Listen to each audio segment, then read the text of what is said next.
徐娇娇，缺德事儿干多了是要遭天谴的！你不出来，老天爷也要放雷劈死你！我不是手术劳累昏倒了吗？我这是在哪儿？徐娇娇，有本事做坏事儿，有本事你出来啊！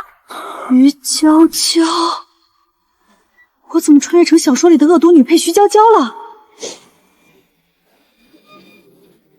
小说原本的男女主是徐娇娇的大哥和大嫂，两人情投意合，本该过上幸福生活。小莲，你喝了补补身子。好哥，徐娇娇，你还有个偏宠女儿的恶毒后妈，娇娇还小，不懂事儿，你这个做大哥的让让她。这恶毒妹妹被后妈惯得作天作地，蛮横不讲理。看小说的时候一时口嗨，说恨不得爬进书里掐死这个恶毒女配，现在居然真的爬进书里了。那我……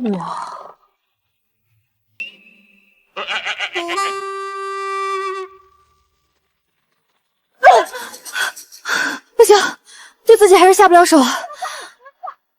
亲家母，你越说越过分了，他又不是故意害小莲流产的，不是故意的，都把他嫂子往河里推了，还不是故意的吗？我是看出来了，你们徐家没一个好东西，尤其是你们母女俩。好家伙，我这是穿越到徐娇娇害得自己的大嫂，也就是小说原女主易小莲掉河里流产的时候了。易小莲的娘正上门讨要说法。亲家母，事情已经发生了，你骂娇娇也没用，她还是孩子，你又何必跟一个孩子计较？孩子，他就比我们家小莲小1岁，算哪门子的孩子？哼！今日你们不拿个说法来，我跟你们没完！哼！你吓得我们娇娇半天没出门了，要是给他吓出个好歹来，我才跟你没完！我个罪魁祸首还有理啦！你简直是不可理喻！娇娇，开门出来吧，别怕，有娘在呢，没人能把你怎么样。你们徐家还讲不讲理了？你这毒妇，恶毒继母，你们不得好死！你敢骂我毒妇？张氏，我忍你很久了。我也忍你这个恶毒女配很久了，还是掐死吧，兑现口黑承诺，应该就能穿回去了。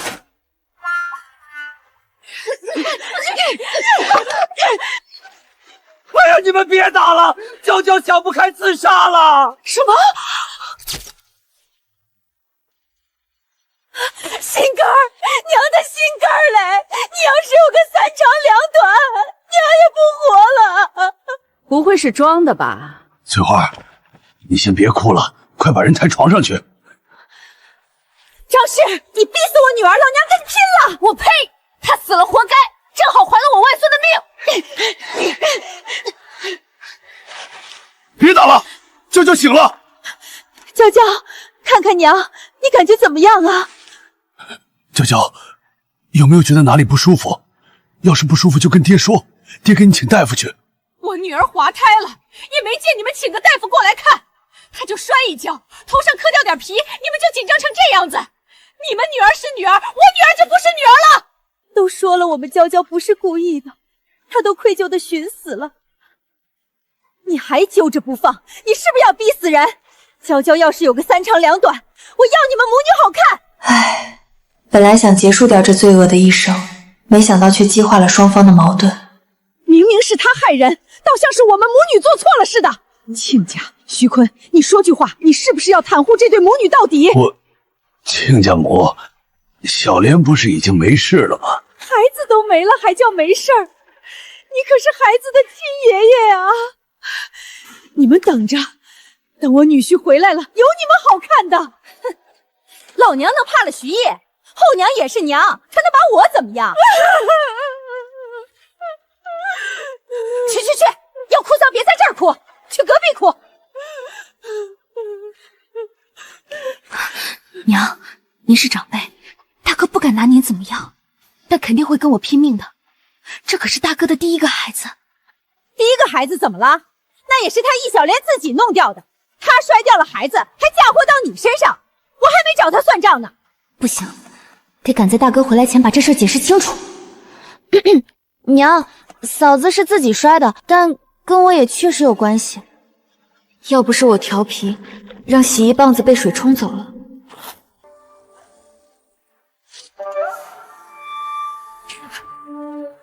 嫂子也不会为了捡洗衣棒子摔倒，也就不会滑胎了。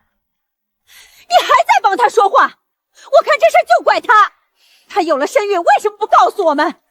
要是说了，我怎么会让他在胎没坐稳的时候去河边洗衣服？这下好了，害人害己。这么说，真不是你故意推他到河里的？张婶，你不信的话，去隔壁问问嫂子就知道。我去问问小莲儿。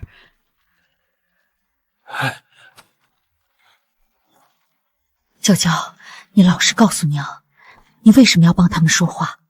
莫非你嫂子还真是你推下去的？我的老娘，你这是什么逻辑？娘，当然不是我干的。那你为什么要寻死？哎呀，我那是睡得迷迷糊糊的，听到有人在骂你，就想着赶紧出来帮忙，结果走得太急，一个不小心就摔了一跤，摔晕了。还是我的娇娇孝顺，咱们没做错事儿，还平白的被人骂了一顿。哼，等着吧，看娘怎么搓磨易小莲，咱这口气不能白受。人家才是受害者吧？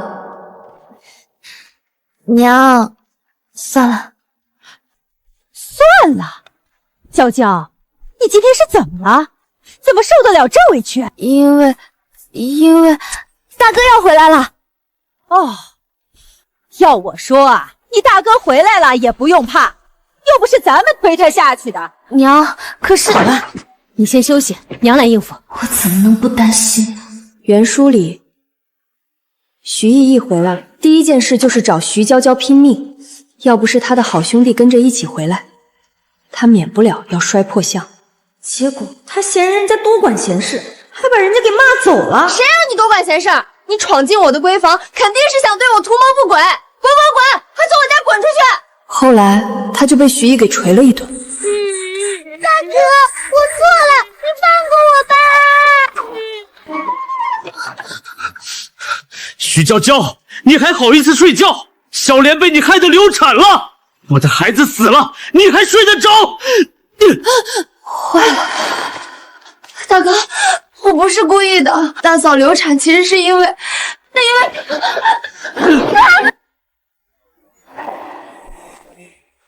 朝朝暮暮常相见，虚心相约，如风中夜尽缠绵，与情比翼相连，双影飞。我去，大哥的好兄弟在原书里就是一个路人甲，居然比男主还帅。虫姐，让你见笑了。徐娇娇，你给我过来！我可没那么傻，有大腿还不赶紧抱！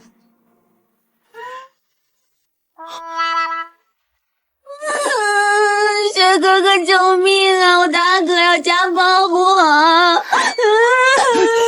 他这又是唱的哪一出？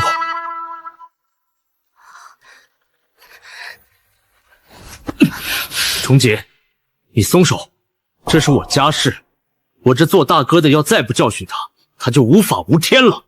您可千万不能松手啊！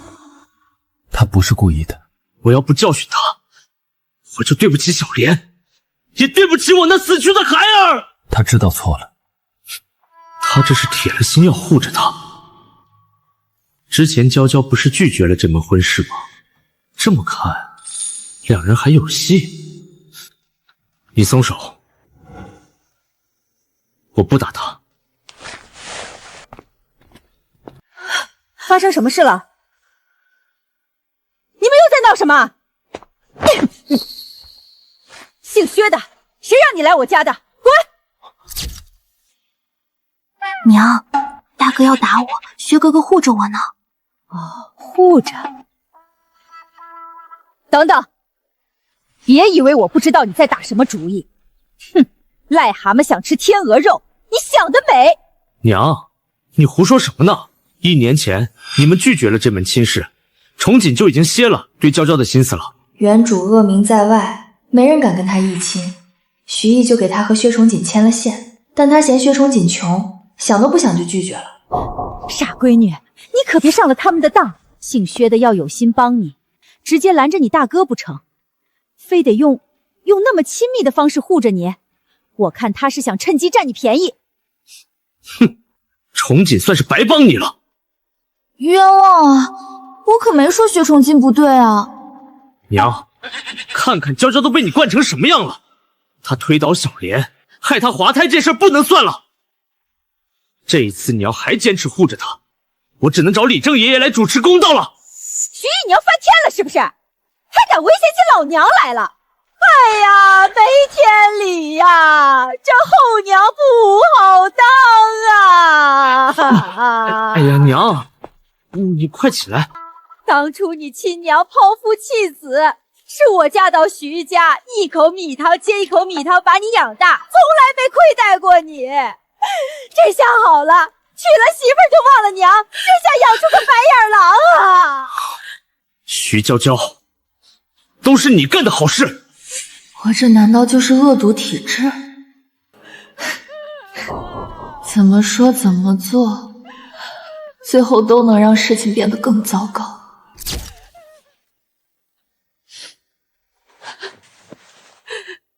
大哥，我知道眼下这情况，我解释了你也未必信，不如你先去看看嫂子，看她怎么说。她今天怎么回事？既然没有仗着娘撑腰就为非作歹，莫非她真是冤枉的？娇娇，没事了，别怕，有娘在呢。别说有母老虎似的老娘在，还是很有安全感的。不过不知道易小莲会不会故意颠倒黑白，我得去听听。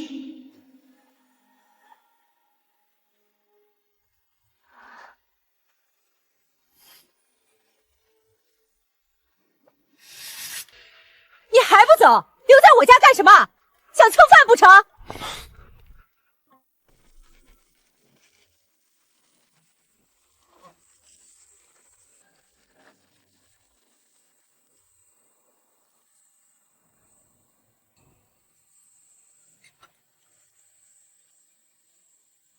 小莲，你倒是张口吃啊！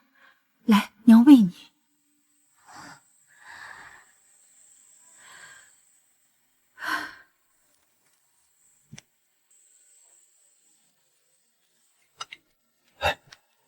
小莲，多少吃一点吧。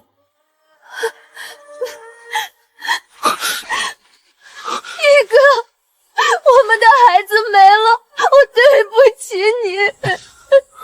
小莲，我都知道了，这不是你的错，是娇娇把你推下河的，是不是？娇娇把我推下河，娇娇把我推下河。是啊，我一路回来，村里人都这么说。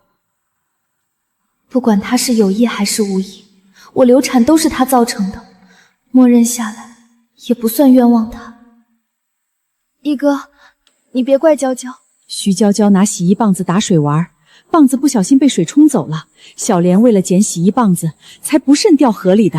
这么说，真是我误会娇娇了。娘都把话说开了，也好，省得撒了谎，我心里还不安。只是就这么算了吗？我这肚子里的孩子，一哥，都怪我没用，是我没保护好我们的孩子。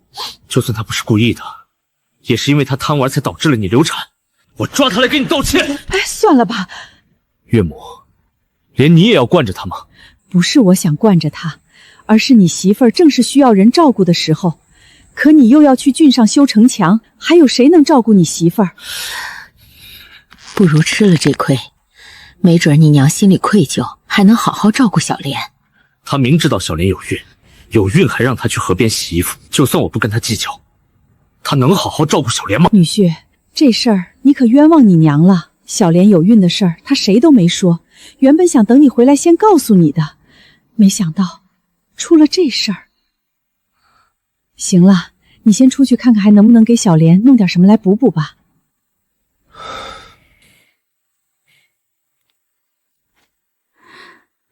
娘，你怎么一直帮着他们说话？我这孩子是因为徐娇娇才掉的，我可没冤枉她。你想趁着这个机会给你小姑子一个教训是吧？娘也想，可是是不是他故意推的你？你清楚，你小姑子她自己也清楚。你冤枉了他，他能吃得下这哑巴亏吗？回头不得撺掇着他娘可劲儿搓磨你，你往后的日子咋过？可是，我的第一个孩子就这么没了，我这心里怎么都不舒服。看来徐娇娇和易小莲结仇，还真不能全怪徐娇娇。易小莲也不是什么善茬啊。哎，算了吧，我看你小姑子知道错了，她还寻死来着。她寻死？怎么可能？额头都出血了，不信一会儿你看。原主那个吃不了亏的脾气，被易小莲这么一冤枉，闹得个人人喊打，能不黑化吗？果然如此，换谁谁不疯。娇娇，你在干啥呢？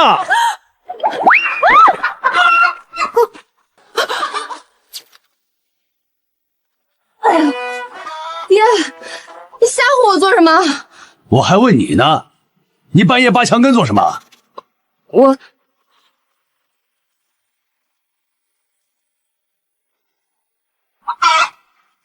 大嫂不是滑胎了吗？我抓只公鸡杀了，给她补身子。你那是杀吗？公鸡都快被你压死了！快，趁着公鸡还有口气儿在，快给你娘抓去放血，没放血的鸡不好吃。好嘞。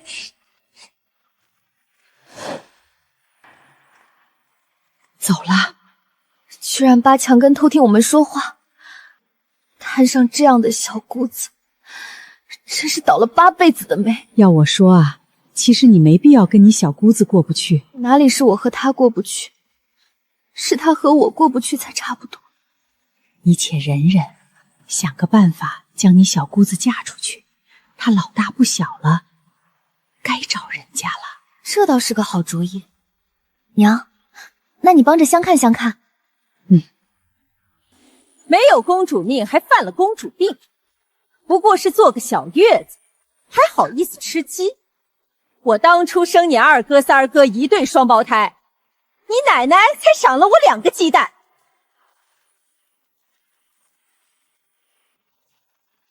她倒好，半个女儿没生出来，还得吃只鸡才能爬得起来。哼，娘，其实是我嘴馋了，我想吃。总不能说是我不小心作死了吧？也是，流那么多血，你得补补，别改名儿没养好，留下疤，破了相。娘还真是双标啊！天色不早了，娘还得回村，得走2、3里地呢。你自己好好休息。好，娘，你路上小心。哎。他到底是因为我才滑了胎，还是去看看他吧。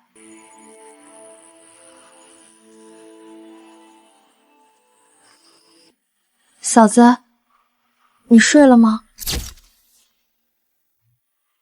他来干什么？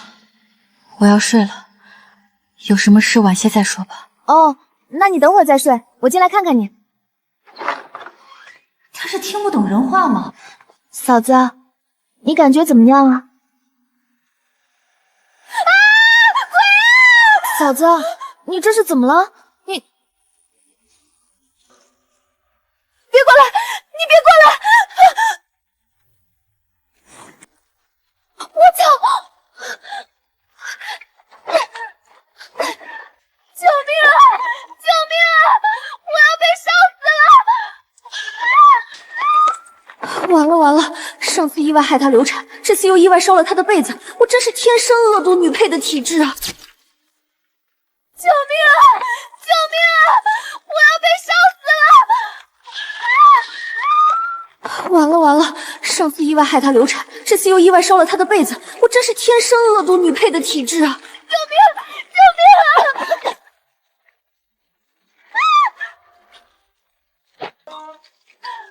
别叫了，你要有力气，就帮我一起救火啊！一哥，救命！叫娇要烧死我！小莲，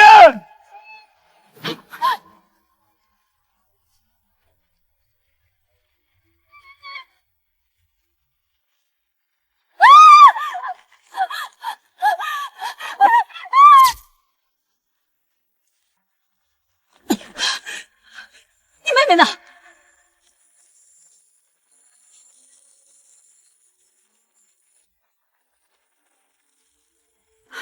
娇娇，娇娇，哎呦，我的心肝儿，你咋被烧着了？娘，快救我！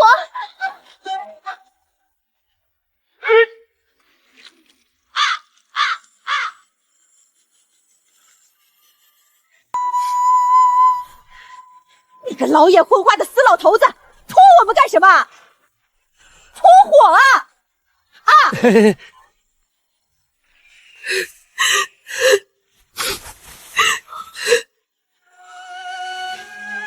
刚才究竟是怎么一回事？我也不知道，我睡得好好的，娇娇突然拿了油灯来烧我。小泼妇，你怕是要反了天了！娇娇干嘛拿油灯烧你？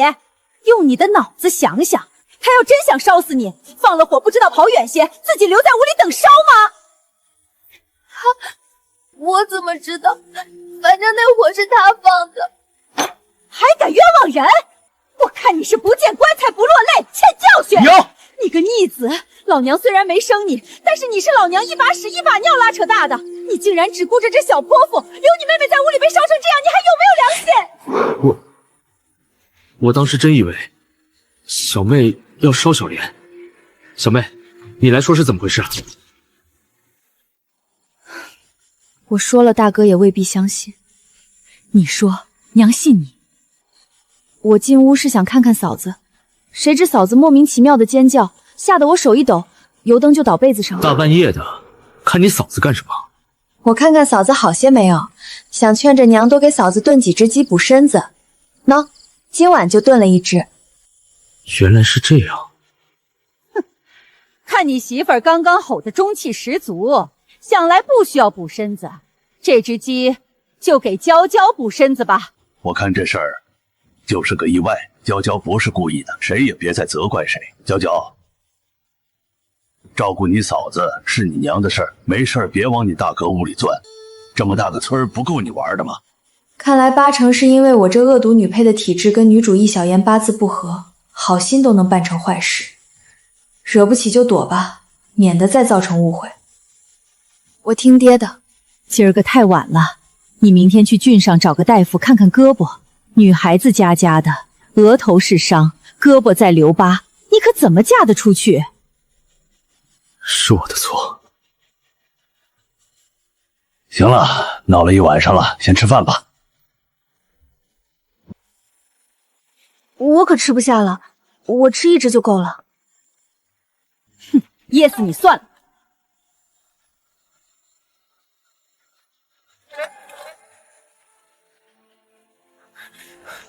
什么情况？我找你大哥。大哥，有人找。红姐，小莲这是怎么了？得了热症，我没钱吃。我去找娘借钱。已经是高烧了，这个年龄的孩子高烧不退，容易烧坏脑子。你别用这么厚的棉衣包着他了，快给他抱出来降温。孩子得了热症，就得将热气散发出去。他刚才喊冷，这个解释起来比较复杂。总之，病人越觉得冷，之后发热就会越严重。老娘养你20年，现在又得养你媳妇儿，你还好意思要钱？我哪儿来的钱啊？把你媳妇儿卖了，安坏钱吗？娘，我又不是乱花，是要拿钱救命的。不行，不能耽误了，给我吧，得尽快将他的体温降下来。家里那几个子儿就是老娘的命，是一个不孝子，要拿老娘的命去换谁的命？闺女，你抱着这野种往哪儿走？娘，打盆冷水来，要井水。哎呦，我的乖乖，咱们可不能趟这趟浑水啊！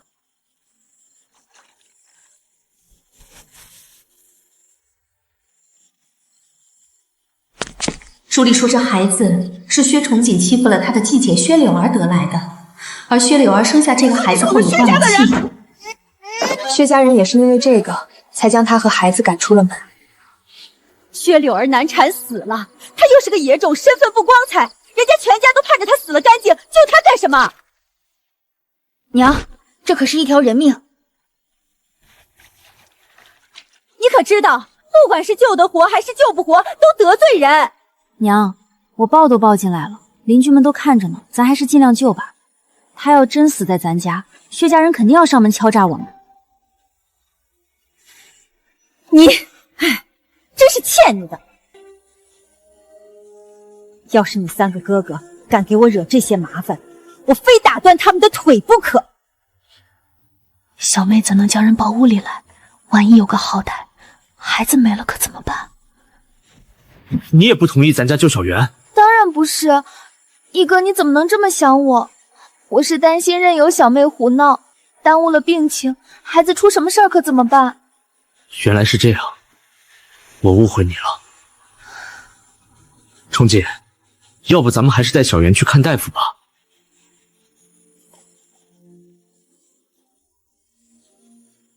山路崎岖，晚上更难走，你让他去镇上更来不及。孩子烧傻了，你负责吗？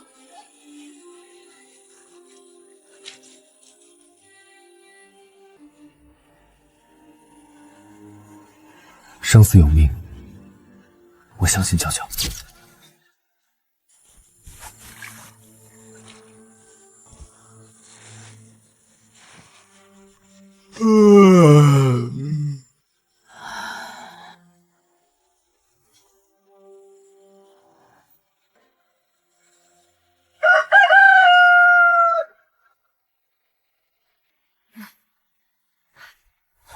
娇娇，你这办法好使，真的不烫人了。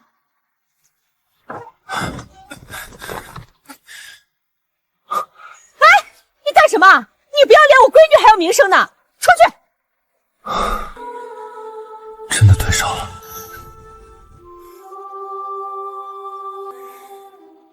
谢谢。没关系了，你昨天也帮了我，孩子暂时没事，你可以带他回家了。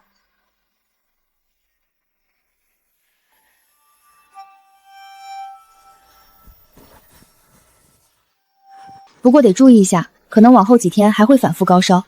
这孩子先天不足，病好后可要好好养身体。舅舅，是你回来了吗？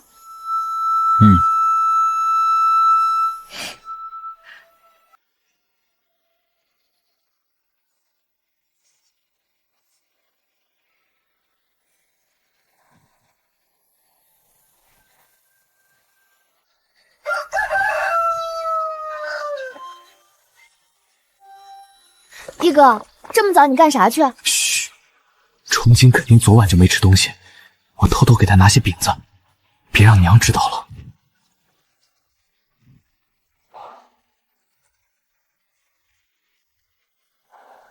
娘，你就是刀子嘴豆腐心，嘴上说着不帮忙，实际上对大哥接济他们父子俩总是睁一只眼闭一只眼。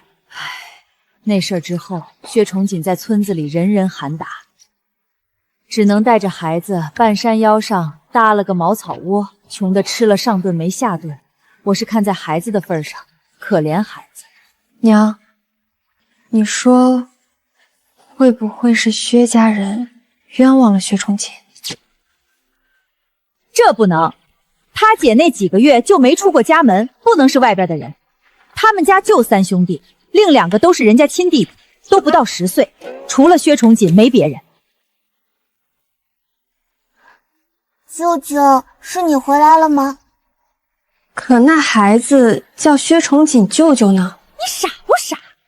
他要是教孩子叫他爹，那不是自己承认做了那畜生不如的事儿？可是那时薛崇锦也才13岁。13岁咋了？13岁就干不成那事儿了？13岁的小伙子正是对那事儿好奇的时候，但又不知对错，所以最容易犯错。你个丫头片子，瞎问什么？快回去补个觉，这种事儿是你能问的吗？去！哎呦，祖宗嘞！我怎么能跟闺女讨论这种问题？真是羞死人了！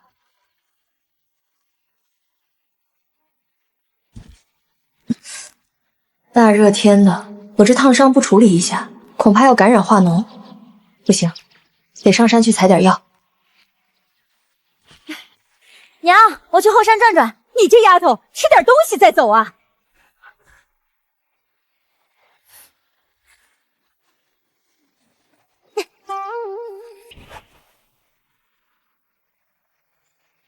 药材倒是采了不少，就是第一次上山没经验，忘了带水壶了，偏偏还吃了娘给的干饼子。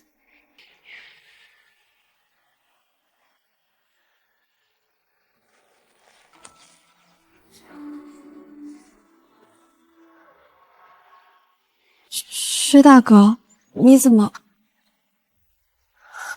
你跟我大哥不是只有3天假吗？怎么还跑出来打猎？小袁要治病。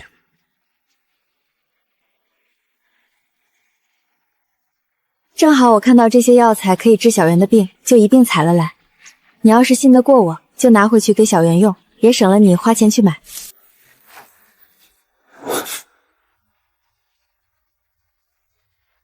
小心！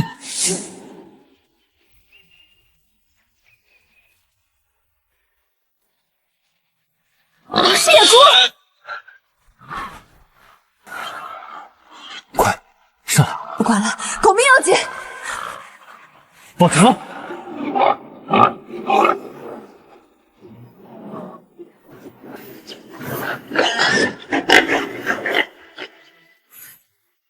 一定要抓紧了，一会儿我没法分心照顾你。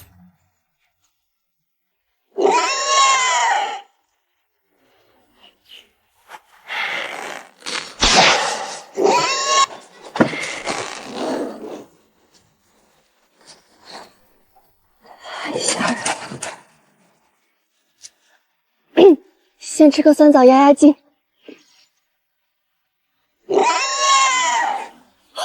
薛大哥！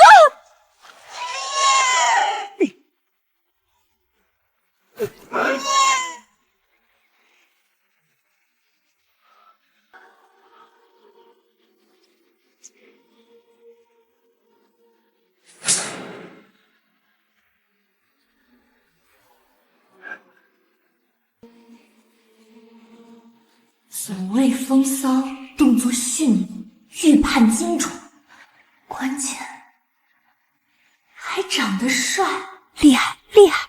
回家找你哥来。啊，好。别让其他人知道。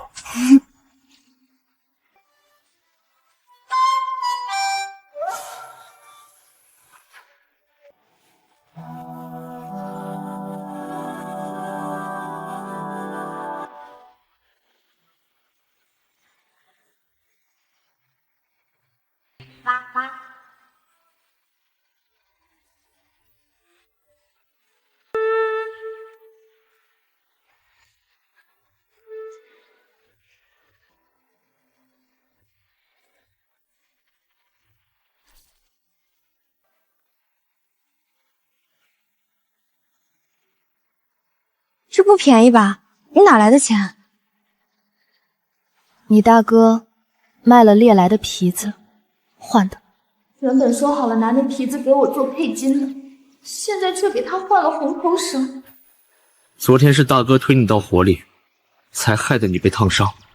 这条红绳就当做大哥给你的补偿，也多亏了你没告状。好啊，你个混账，竟敢故意推你妹妹进火坑！你这是想烧死她不成？娘，我不是故意的。我呸到了！你刚才说你就是故意的，发现你现在说我……那是因为我当时误会。好啊，你敢欺负你妹妹，你给老娘等着，看我怎么搓磨你媳妇儿！娘，都是我的错，你有什么不满，冲我来就是。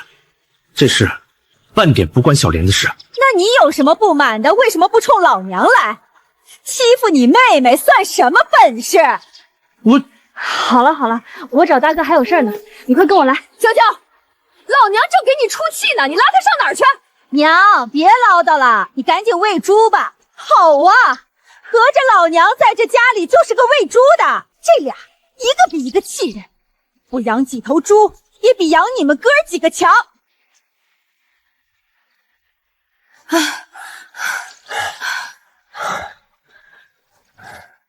刚看你喜欢，都给你摘了些。谢谢薛大哥。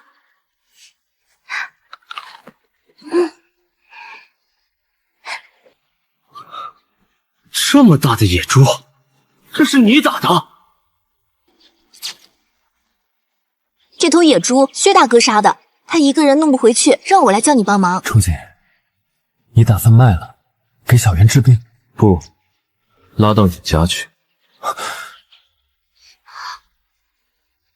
拉到我家去，薛家人不得把我家房盖都掀翻了。他们说是说把你赶出家门，可你每回得了什么好东西，他们不是上赶着抢回去，就说是你猎到的。这么大一只野猪，就给我们家了？这怎么行？这么大的人情，你如今正是缺钱的时候啊！小袁还等着这头野猪卖了钱来救命啊！这野猪，你说什么也得自己留着。就是为了小袁。娇娇昨晚救了小袁，我们还得回郡上修城墙，所以我想把小袁交给他照顾，这只野猪就当小袁这1个多月的伙食费。娇娇可以吗？照顾孩子1个月，换这么大一头野猪，怎么想我都不亏。可以，当然可以，我办事你放心。娇娇，别这么急着应下，修城墙的活儿个把月也就结束了。小袁那么小的孩子，哪里吃得了这么大一头野猪？重锦，小袁可以托付给小莲照顾，这野猪你还是运到镇上卖了吧。小袁能退烧，都是娇娇的功劳，除开伙食，还有谢礼。他哪里会治病？昨晚不过是拿块帕子给小袁身上擦了几下罢了，这种事儿算什么本事？你会，你怎么不上？下次小袁再发热，就你来治，行不行？我就这么说定了，走吧。重锦，这是你猎到的吧？这就是薛崇锦的养母和2个弟弟，看着不是什么善房。咦，往哪儿拉呢？赶紧拉回家呀！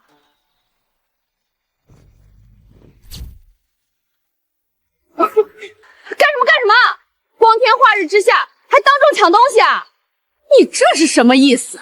难道你还想说这野猪是你猎到的不成？就是我猎到的，不行！我呸！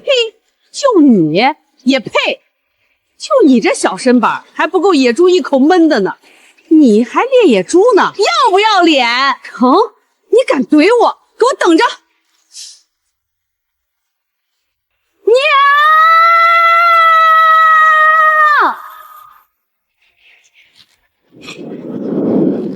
娇娇，啥事儿？是不是有人欺负你了？大哥猎到头野猪，薛家婶子想抢。刚刚你拉着你大哥出门，是去猎野猪了？我的个乖乖，能啊我的儿！这么大只野猪都被你猎到了。娘，先弄回家吧。娇娇，快去叫你爹来，顺便把你大嫂叫起来，让她把灶堂里的火看着，再去隔壁叫你大伯和大伯娘过来帮忙。这么大头野猪，是得多叫几个人来。好嘞。慢着！娘，薛家大婶不让我走。孙氏，你想干什么？当着老娘的面，你敢欺负我闺女试试？娇娇，快去！这么大一头野猪，肯定不可能是你家徐毅一个人猎到的。我家重锦肯定也出了力，你们怎么着也得分我家一半。可是你们一同猎到的。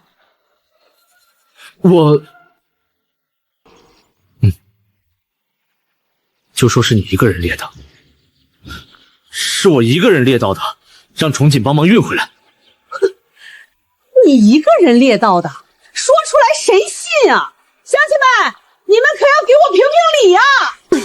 徐毅，你这不厚道吧？不能因为人家薛崇锦不爱说话，就让人吃哑巴亏呀！这么大头野猪，谁相信你一个人能猎到？肯定是你跟薛崇锦合伙猎到的。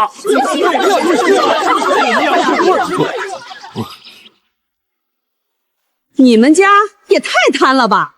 这么大一只野猪也想独吞，也不怕撑死你们？哼，我看还是我家崇锦功劳大，分你们一半都算我客气的了。徐毅，这猪是不是咱家的？就你一句话，你要说是，有娘在这儿撑着，天王老子来了也别想抢走一根猪毛。娘，野猪是咱家的。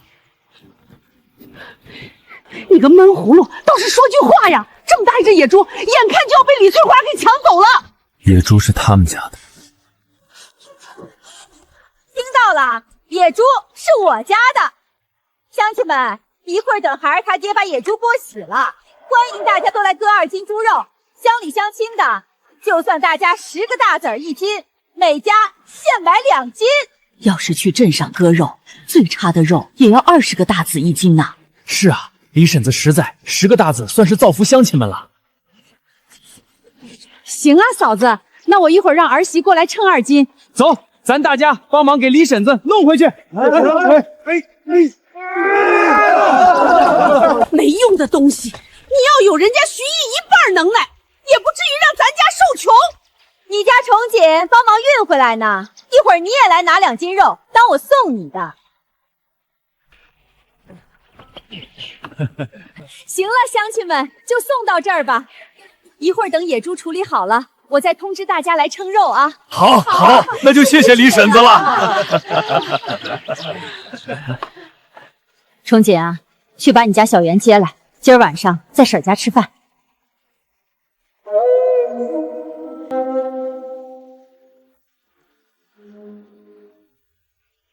说吧，这野猪怎么回事？你是说，这野猪是崇锦为了感谢娇娇送给咱们家的？小袁自己在家，薛家人不好好照顾，才生了病，所以崇锦想将孩子送到咱家照顾1个月。照顾孩子倒是简单，就是这野猪，那孙氏可不是好惹的。要是被他知道这是薛崇锦送给娇娇的，还不得天天上门来闹？怕什么？这野猪一看就能卖不少钱，为了这些个大子儿，老娘跟他拼命都值。娘说的对，咱不用怕他。薛大哥不会说出去，咱也不说，没人知道。孩儿他爹，你要觉得亏心，等薛崇锦把孩子送来，咱对小崽子好点儿。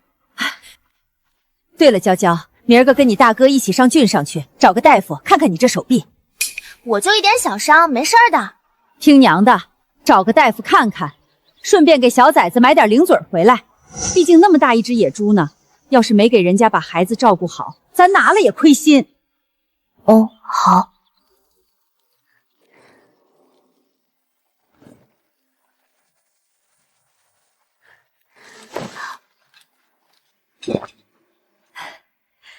来，倒好。我住过来已经很麻烦人家了，没资格吃肉。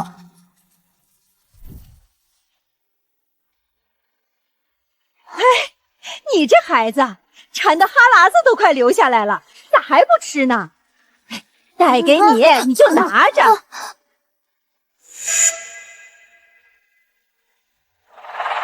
小袁，快吃一口，帮我们尝尝味儿，咸了还是淡了，给我们说。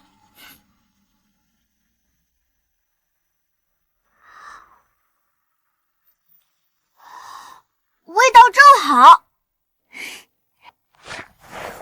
不愧是我闺女，这聪明劲儿跟我一个样。开饭啦！崇锦啊，你去把徐毅他们叫出来。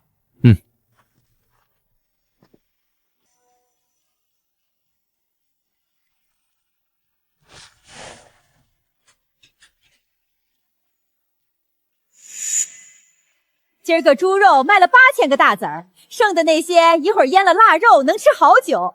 崇锦还打了2只野鸡来，我都给炖了。这腿一只给娇娇，另一只给小圆儿。谢谢李奶奶。哎，乖。自从收了这头大野猪，我看这俩孩子也像看野猪似的，可喜人了。还剩2只鸡腿，我正在坐小月子，怎么也得有1只吧。你们俩马上就要去郡上干活了，吃了鸡腿有力气。小莲，你吃吧，我不喜欢吃鸡腿。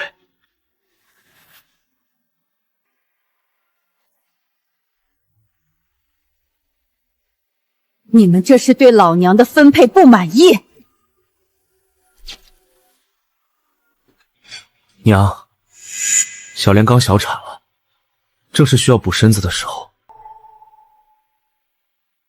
哼，2只鸡翅膀归他还不够，怎么着，还要老娘割自己身上的肉给他补身材不成？娘，鸡翅膀哪能跟鸡腿比呢？娘，我跟嫂子换。鸡翅膀可比鸡腿好多了，价格都要贵几倍，不吃我吃。小妹从啥时候开始这么会为人着想了？以后要对小妹更好一点。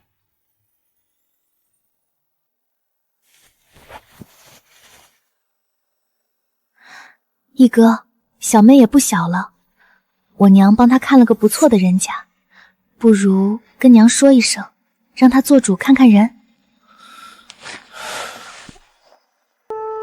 还是算了吧，小妹的事儿咱别操心。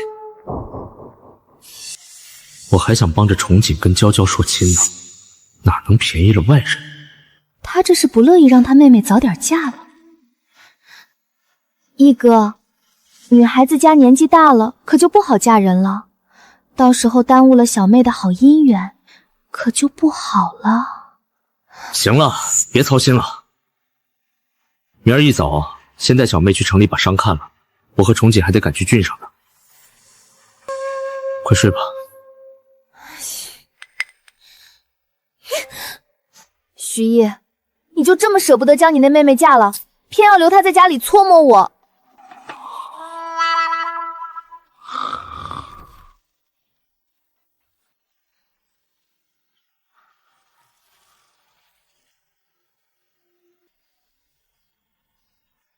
待你妹妹看完伤，要将她送出城门，见着她坐上回村子的牛车才能走，听到没有？娘，这话从昨晚到现在你都说了80回了，我记住了。一定记得啊！娘在3岔路口等你，中途可千万别下牛车，不然我闺女这么好看，被拍花子的拍了去咋办？知道了，娘，我们走了。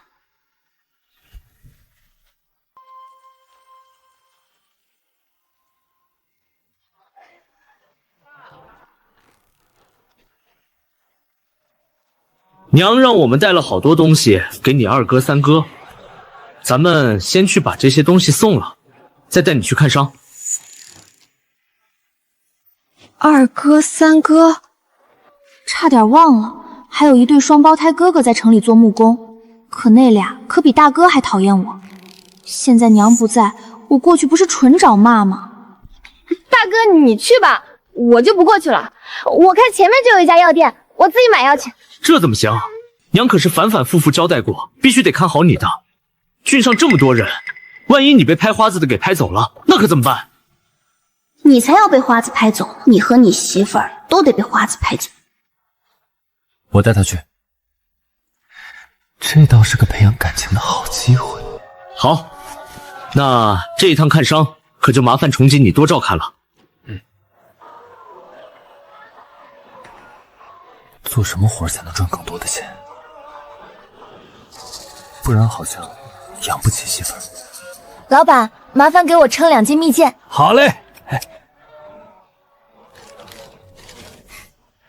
李大娘可是交代了，让你看看手上的伤。哦，对，我买好了，那这就看伤去。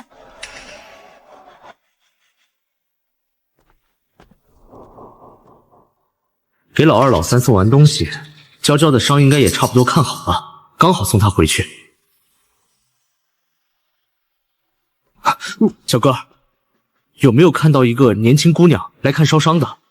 她身边还跟着一个大高个年轻小伙子。没有。怎么会没有呢？您再仔细想想，姑娘长得和我有点像，小伙子长得很俊俏的。真没有，这小半晌都没一个女客人。什么？完了，小妹这是被拍花子的给拍了去了。兄弟他，该不会连崇锦那大个子兄弟也一块给人拍了去了吧？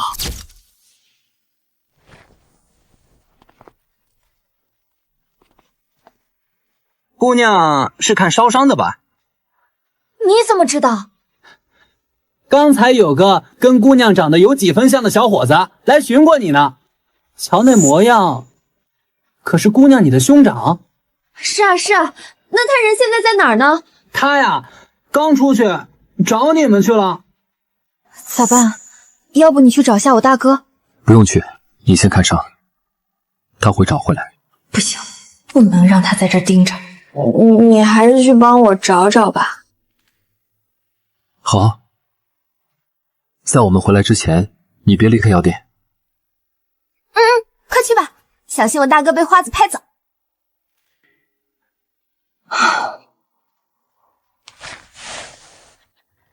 帮我抓这些药。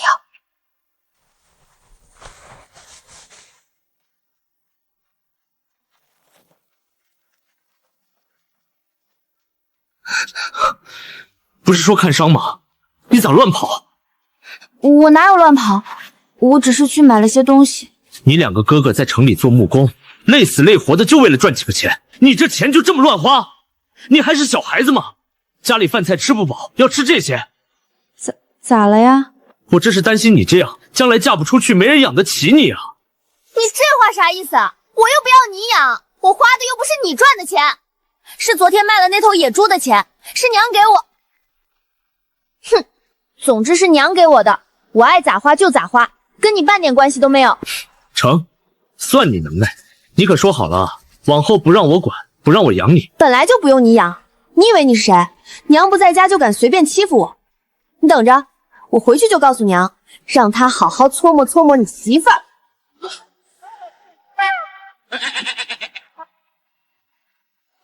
我这嘴咋回事？莫非被恶毒女配体质支配了？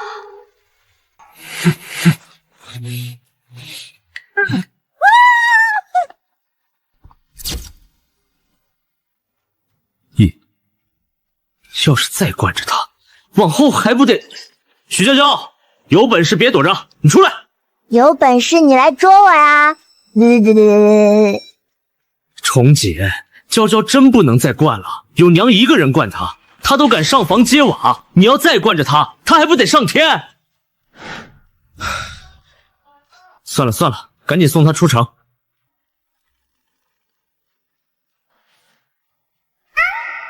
可不能让徐毅打娇娇。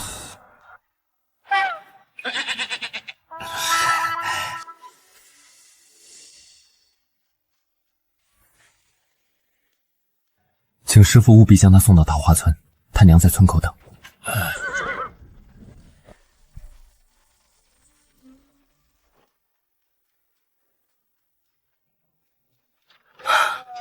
以前没看出来，你这么喜欢娇娇。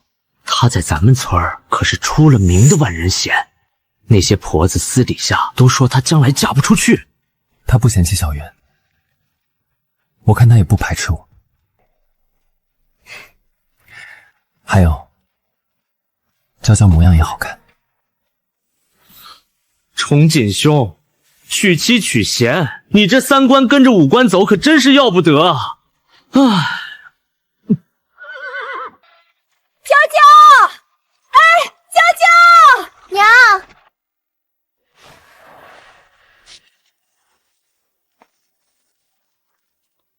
哎呀，小祖宗，小心些！你这手臂看好了吗？大夫怎么说？开药了，没啥大事儿，回家熬成药膏抹上就行了。那你二哥三哥呢？他们怎么样？大哥说他们比较赶时间来不及，所以我自己去看伤，他去给二哥三哥送东西。什么？他让你一个人去看伤？行幸好你没事，不然看老娘不把他媳妇儿搓多死！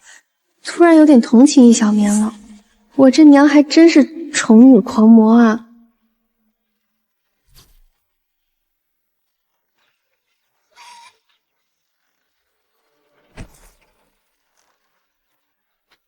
老大家的，老大家的，没死就吱个声儿，从早睡到晚，也不怕睡死在床上。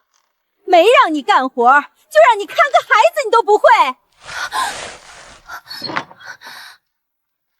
娘，我身子不好。你当自己是金枝玉叶呢？不就掉个芝麻绿豆大的肉疙瘩？当年老娘疼了3天3夜，生下娇娇他2哥3哥，也才在家休息2天就下地干活了。你比老娘还金贵是不是？小圆，谁教你写字的？舅舅。娘，薛大哥会写字？当然会啊，你忘了？他爷爷还活着的时候送他去念书了，还跟你大哥是同窗。他6岁开始启蒙，8岁就考了童生。要不是后来出了那事儿，他应该那年就考上秀才了。这么说来，他还是个神童。娘，别生气了，气大伤身。走，进屋去，看看我给你们买了啥。小圆，看姑姑给你带了什么好吃的。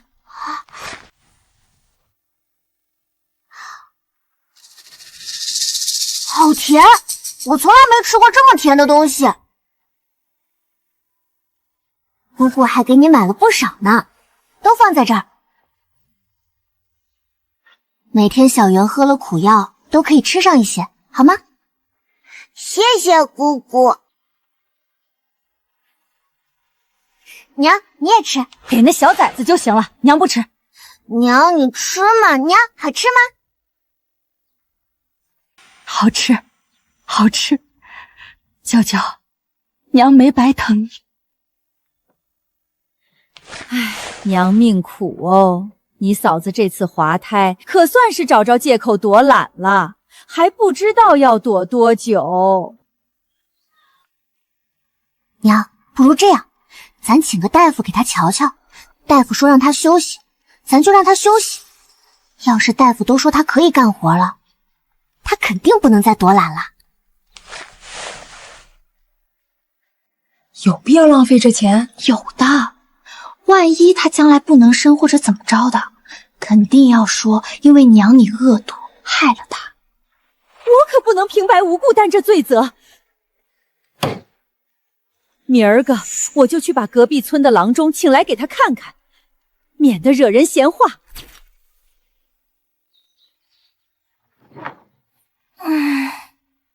娇娇，孙郎中来了，去把你大嫂叫出来。啊！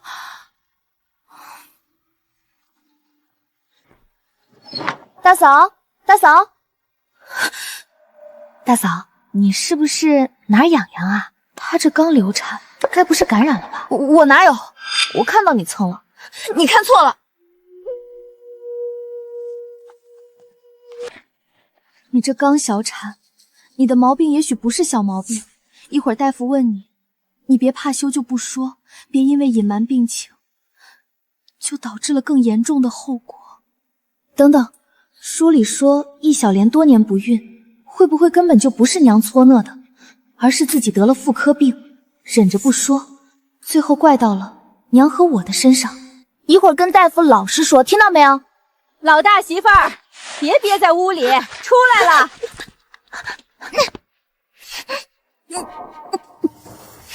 他们这肯定是故意想让我难堪，我为啥这么命苦啊？遇上这么恶毒的婆婆和一个爱挑事的小姑子，好大的架子，请都请不出来！老娘大清早的去将孙郎中给你请来，你当老娘闲着没事呢？你是娘还是我是娘啊？10年看破，10年看细，这笔账我记下，来日方长。小嫂子莫怕，李大娘是担心你的身体，才请了我来瞧瞧的。赶紧给她瞧瞧，她身子到底恢复好了没有？有些气血亏损，影响不大，我给你开个方子，你调理一下就好了。这病光靠把脉查不出什么，易小莲得主动说症状才行。看她的样子，丝毫没有要说的打算。不行，不能让她在事情闹大之后赖上我和娘。孙郎中，我嫂子还痒痒呢。什么痒痒？我看她整天躲屋里蹭痒，不知道什么毛病。你这丫头怎么也不知羞的，怎么啥都说？咱本来就是请孙郎中来给嫂嫂瞧病的，当然要将她的病症告诉孙郎中了。那也不能。孙郎中，小孩子不懂事儿，你别怪他。李大娘，徐姑娘说的对呀，有什么不舒服要说，我才好对症下药。耽误了病情，受罪的也是病人自己。我再开个药洗的方子，熬了药洗洗就好了。什么？又要多花钱？这赔钱货还得老娘伺候着。咱老徐家娶回的是祖宗吗？那这方子还开吗？行，你开吧。撕了一角的是外用的，熬成汤水清洗犯处；另一张是内服，补气血。一定别搞错了。行了，我知道了。娇娇，你爹带着小袁在山上放牛，你去找他，让他赶紧去一趟城里抓药。好嘞。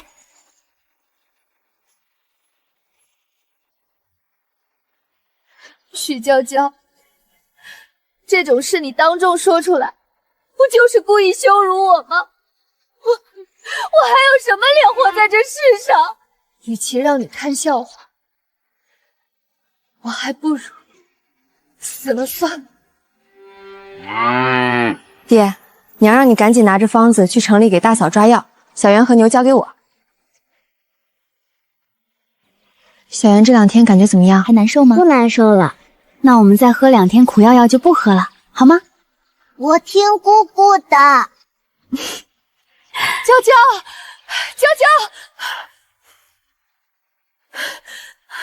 娇娇，哎呀，娇娇，你别在这儿放牛了，快回去吧，你大嫂自尽了。什么？李家这继母真是恶毒，逼得儿媳妇要寻死。就是，流产才几天就这么折磨人。我老徐家的媳妇儿，我爱怎么着就怎么着，要你们管？谁敢再逼叨叨一句试试？你这样子要不得，那是要遭天谴的。徐毅虽然不是你亲生的，可是对你一向孝顺，人家昨个才走，你今天就要逼死他媳妇儿，没见你这么恶毒的继母！老娘看死你们这些长舌妇！哎呀，快躲开！叫李正来，李存花要杀人了！娘，你清醒一点，快把刀放下！一个个都吃饱了撑的吗？好好的日子不过，成天闹什么闹？李氏，你家咋又出了事儿？你把你儿媳妇咋了？人家要寻死啊！我咋了？我大清早的猪都没来得及喂，就跑隔壁村去将孙郎中请来给他看病，我还能咋了？切，谁信啊？你如果是请郎中给人家看病，人家干嘛寻死？关你屁事！我家的事不要你们管！哼，看吧，说不出来了吧？你就是个恶毒继母。孙氏，你今儿个就是要跟我过不去是不是？咋的？李正在这儿，我怕你不成？那你可以试试。李翠花，你要干什么？你敢当着老夫的面杀人不成？娘，别冲动。徐毅回来了，大家快让让！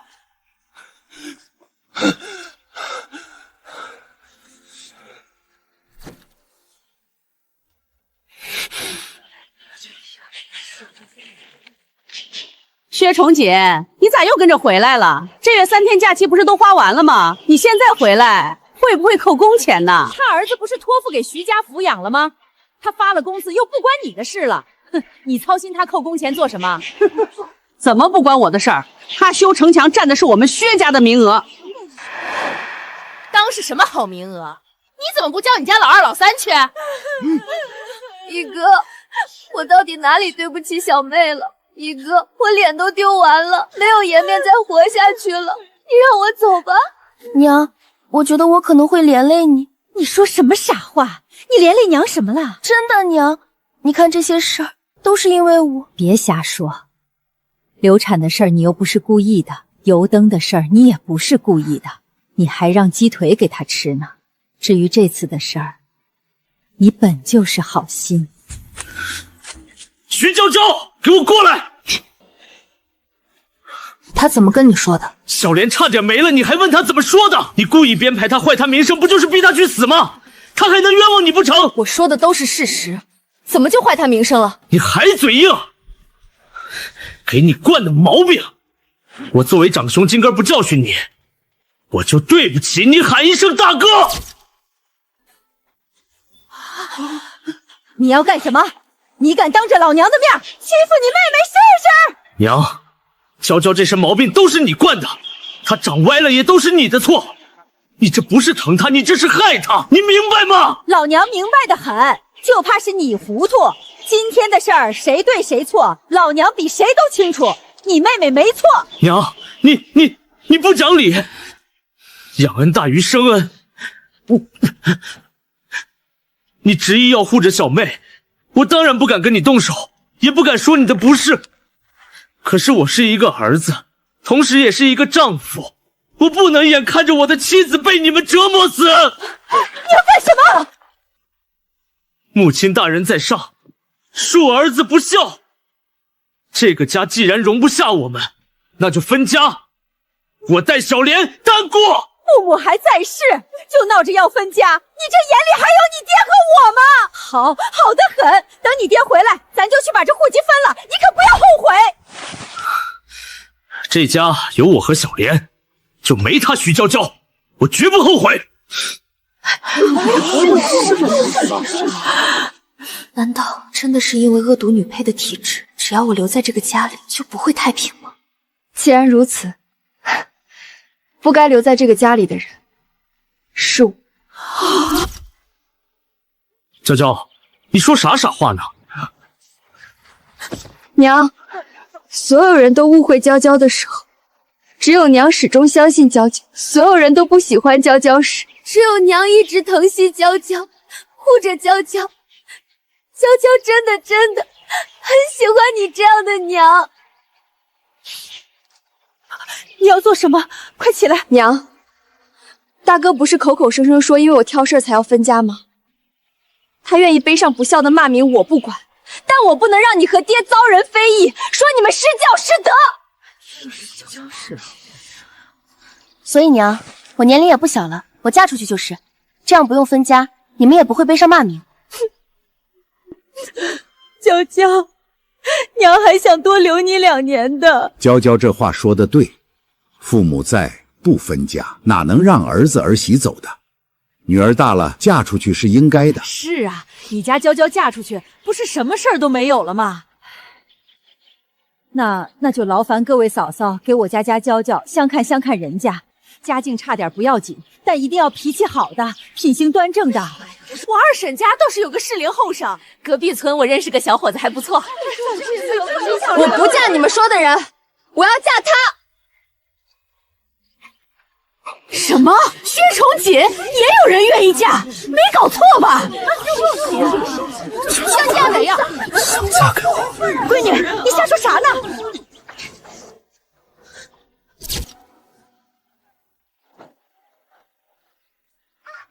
闺女，是不是你大哥大嫂让你伤了心？你故意这么做来气他们？他们巴不得你倒霉，哪里会为你难过？会为你难过的只有爹娘啊！娘，我可没有意气用事。什么？闺女，你真看上他了？他一个没爹没娘的孤儿，你就算大街上随便抓一个，也比他强啊！娘，薛崇锦没爹娘还不好吗？没有婆婆搓磨我，我嫁过去就当家多好。我要是和他好了，回头您不等于多个儿子？可他还做过天理不容的丑事，谁知道是不是真的？那年才13岁嘛。而且你看小圆和他长得又不像，万一是被冤枉的呢？那孩子确实与薛崇锦长得不太像。不对，那到底是个拖油瓶，而且他还穷。娘，你当初嫁我爹也没嫌弃爹有个拖油瓶吗？所以我才后悔，我当初就不该给人家当后娘。那你为什么还是当了？哼，还不是因为你爹年轻时长得俊。闺女，你给娘说个实话，你是不是看上那臭小子长得俊了？也有那么一丢丢吧。哎呀，你好糊涂啊！娘作为过来人告诉你，长得好看的男人没卵用，看看你爹。长得丑的男人更没用，看看李丈。你这是王八吃秤砣铁了心，要嫁给他了？嫁他好处多啊。第一，嫁得近，回家看娘方便。第二，他没爹娘没亲人，而我有爹有娘，还有一堆哥哥嫂嫂，将来还有侄儿侄女的，不怕他欺负我。他要敢对你不好，老娘扒了他的皮。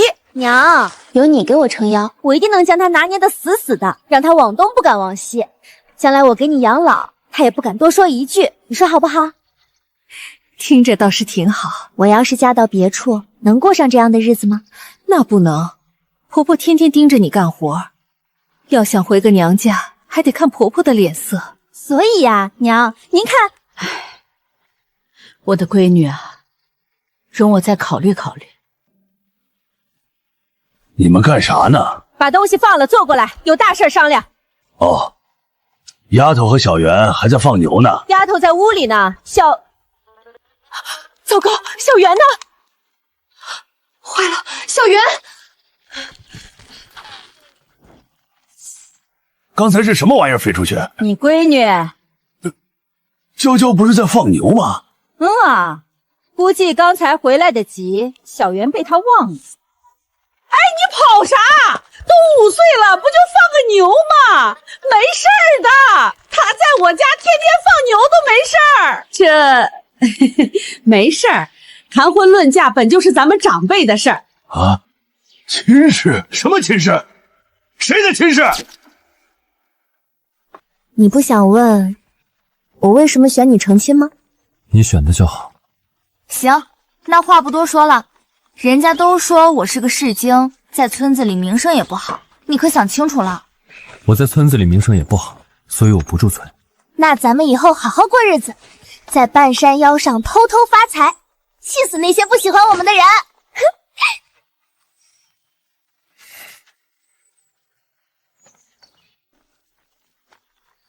你不愿意娶我啊？抱歉，我以为之前大哥提亲是你的意思。如果不是就算了，我再找别人。不愿意。舅舅，你和姑姑在做什么？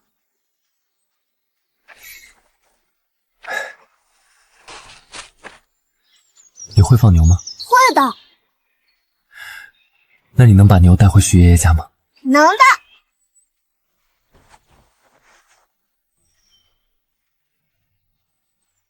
舅舅跟姑姑有话要说，小圆先把牛带回去，好吗？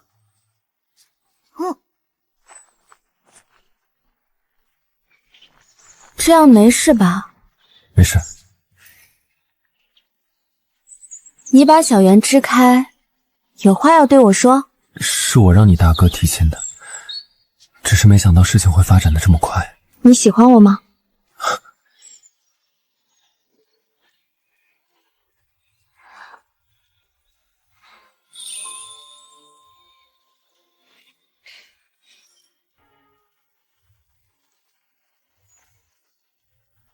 薛崇锦，你喜欢我什么？你是徐艺的妹妹，和徐艺长得挺像的，长得好看。因为我跟徐艺长得像，所以喜欢我？你莫非喜欢的是我大哥？你在说什么？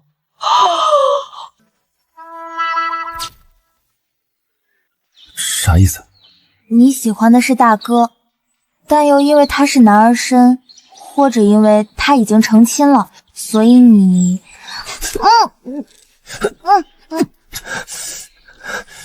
我不做大哥的替代品。我不是段笑，鬼才信！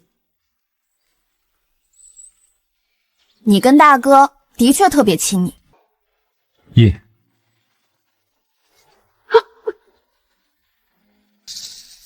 事情不是你想的那样，我。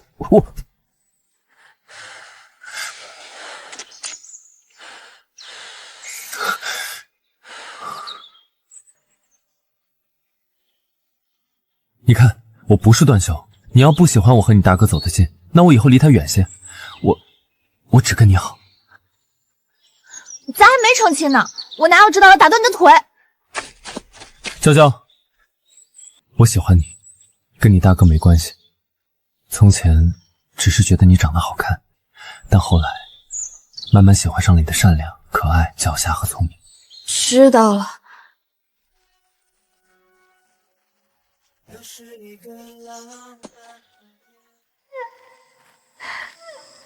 爹，你蹲这儿腿不麻吗？去一边去。爹，谁惹你了？走，陪徐爷爷去找八字先生，给他们选个黄道吉日。我感觉你爹不太喜欢我。这不废话吗？村子上的人不是都不喜欢你吗？我娘也不喜欢你。我不是那意思，我是说我不嫌弃你就行了，别人的眼光你别在意。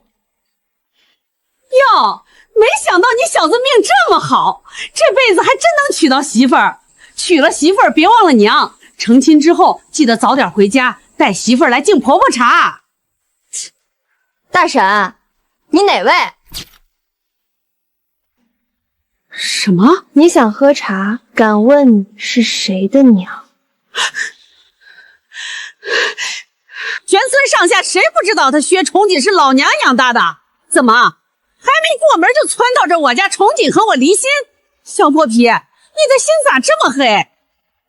你骂谁破皮呢？孙氏，你当老娘吃素的？你这么凶做什么？这亲家还结不结了？不结就不结，滚！都给我滚出去！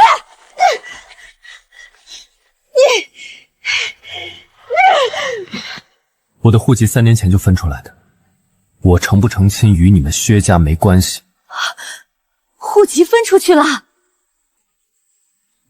前几天找我们帮你带孩子，现在就来跟我扯清关系，你个白眼狼还有没有良心了？是谁求着人家替你们去修城墙的？说帮人家带孩子，险些没把小袁折磨死了。这个帮字你倒是说得出口。我李翠花活几十年，没见过脸皮这么厚的。李氏，你什么意思？刚才说好的，你是不是想反悔？谁跟你说好的？我还以为户籍在你那儿，为了2个孩子成亲才顺着你。既然人都从你们薛家分出来了，那他成亲跟你有啥关系？乡里乡亲的，最多那天请你喝碗茶。我呸！我稀得喝你1碗茶，不关我的事儿，对吧？婚姻大事，父母之命，媒妁之言。你1没父母，2没媒人，你们要成亲就是思乡受寿，有你求我的时候。不劳你操心，我请官媒。至于高堂，我天生地养，自有神明做主。好啊，你个白眼狼，可记得这句，永远也别想再回薛家来。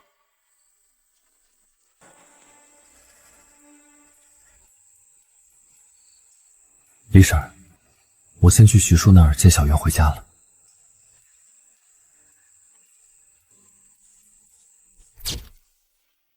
娇娇，你真的想好了？娘，不是都说好了，怎么又来了？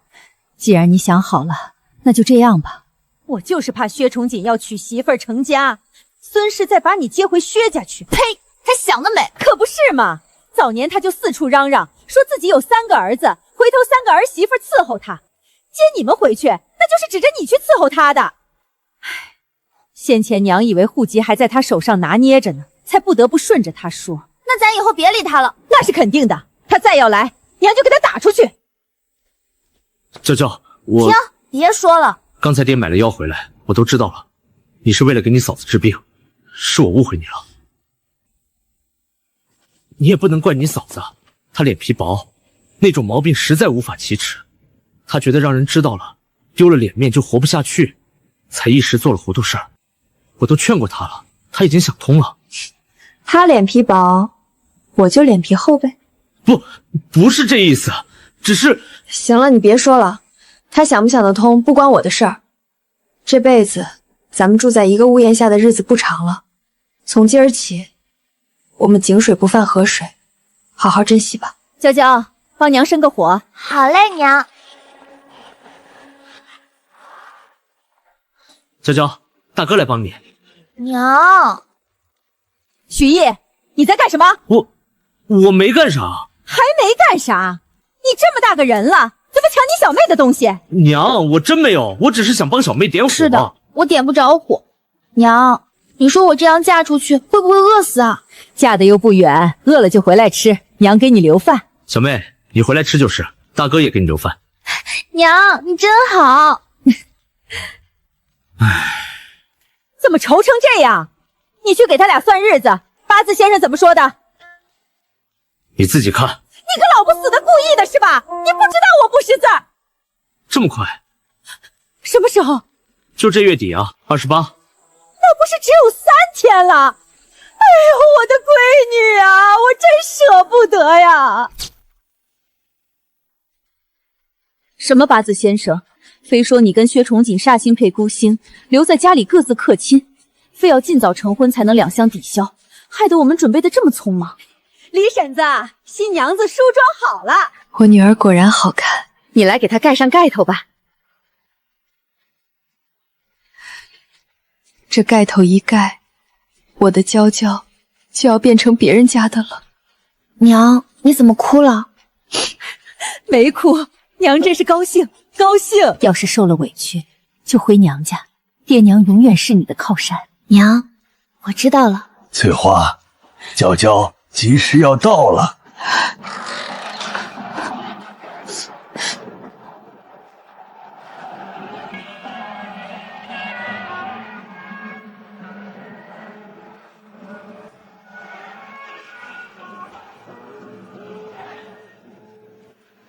崇锦，娇娇比较刁蛮任性，你可要多担待些。我会好好照顾她的。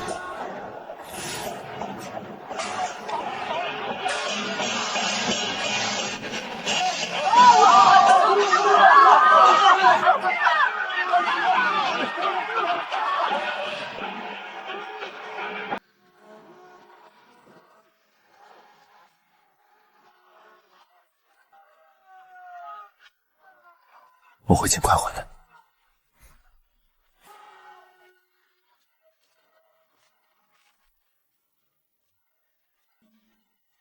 谁？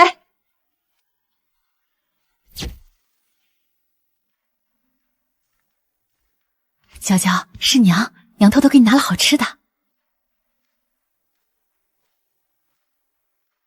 小祖宗，这怎是你能掀的？手拿开，别碰。那我怎么吃？塞盖头下，用嘴吃。娘，好吃。没心没肺的。娘，我还口渴。等着，我给你端碗水来。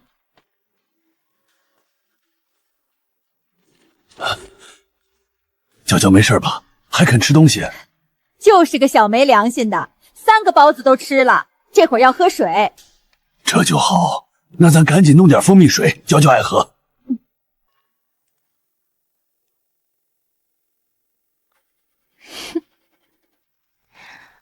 我去看看娇娇。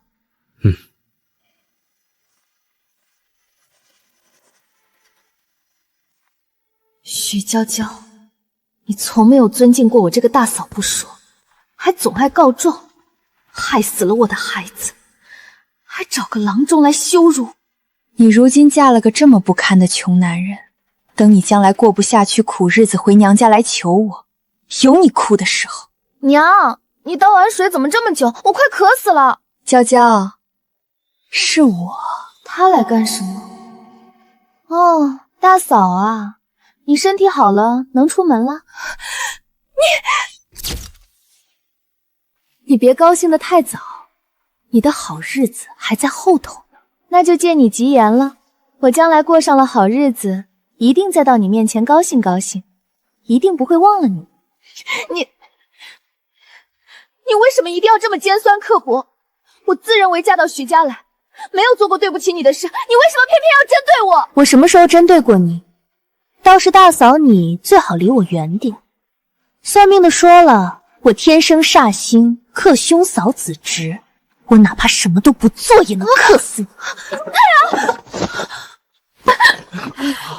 呀，小莲你怎么了？大伯娘，没事，是我自己不小心摔了一下，不关娇娇的事。故意来这么一句，不就是让人误会是我推的吗？本来就不关我的事。娇娇，这就是你的不对了。你大嫂进来看看你，你怎么推她呢？她才做了小院子，身子本来就弱。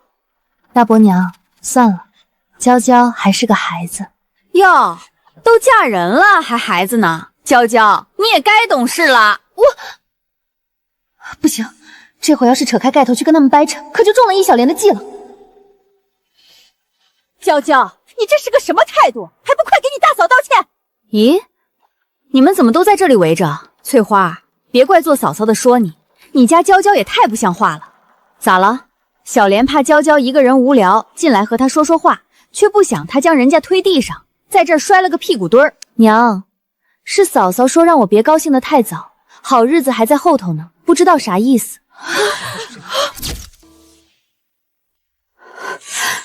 小莲，你刚才可没跟我说这事儿。我没说过这话，你不要冤枉我。哼，看不出来啊，你还是个黑心肝的，是不是盼着你小姑们倒霉呢？娘，我真没有，是他害得我摔着了。娘，嫂嫂故意说了那样的话来激我，还故意摔了来冤枉我，不知道她什么意思。你自己摔的？不是，我怎么可能自己摔倒？是他害我摔倒的。李婶，你也别太偏心了，女儿嫁了就是别人家的人，将来你还得靠着儿媳养老呢。就是啊，你闺女是什么样的人，咱们还不知道吗？打小就调皮捣蛋的。我家妮儿以前和她一块玩，被她薅哭多少回。对啊，还有我家二娃7年前的事还记得吧？他抓老鼠放我家二娃裤裆里，害得他差点被老鼠咬掉命根子。干嘛呢？干嘛呢？你们一个个的多久的事了，还拿出来闲扯，是不是非要在我闺女大喜的日子闹事儿？以前的事儿就算了，就当他小不懂事儿。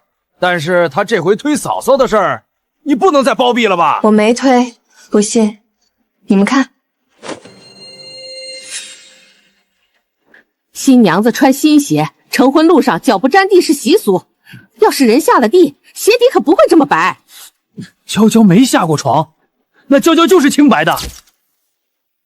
没错，我根本没下过床，怎么推她？我只说是他害得我摔倒的，没说是他推的。他说他命中克兄嫂，让我离他远点，我被他一吓，才不小心摔倒的。对啊，所以我让你离我远点儿，有什么错吗？我还不是怕你一个人无聊，想来跟你说说话，所以你自己要来找事，被磕得摔倒了，就拉着大伯娘来说我要害你，让我给你道歉。哼，原来是你在这没事找事儿，滚回去，别在这丢人现眼，看我怎么收拾你。散了散了，都吃席去，别围在这儿。娇娇，我可以揭盖头了吗？揭吧。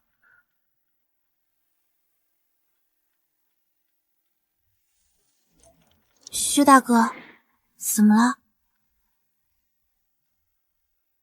娇娇，你今天很美。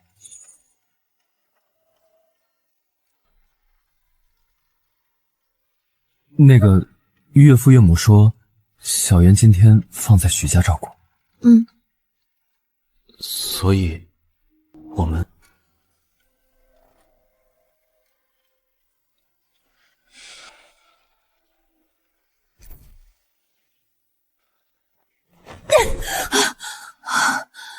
你个憨憨，差点憋死我。对不起，再来一次，不会再憋着你了。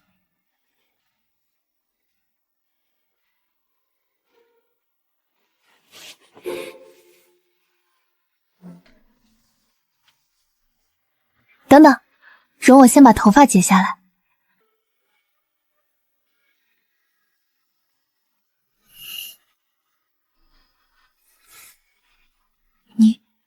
你在想什么？没想什么。他不会真的是猪吧？实锤了，这歹子根本就是个猪，小圆一定不是他的孩子。薛冲姐，我嫁妆箱子里有本书，昨晚我娘给我的，我觉得你应该看看。书？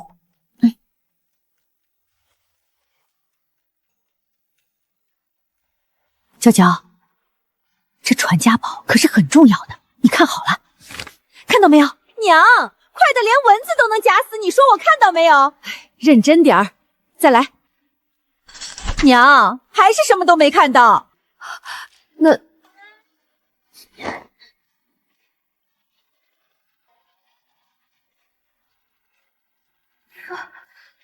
这难道是那个传说中的？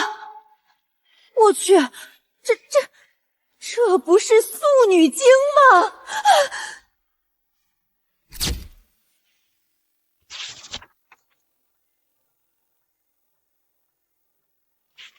娘，这是传家宝。哎呦，娇娇，你真是羞死了。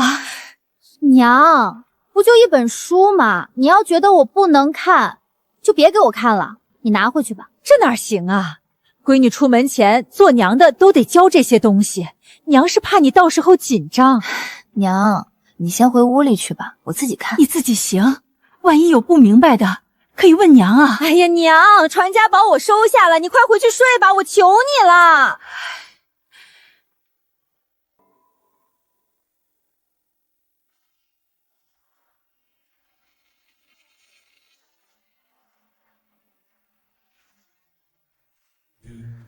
娇娇，娇娇，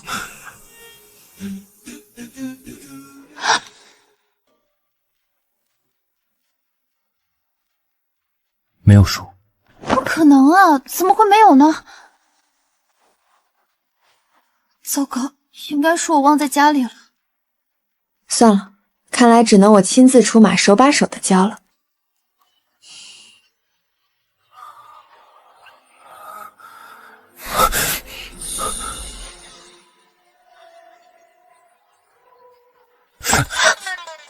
娇娇，娇娇，你们睡了吗？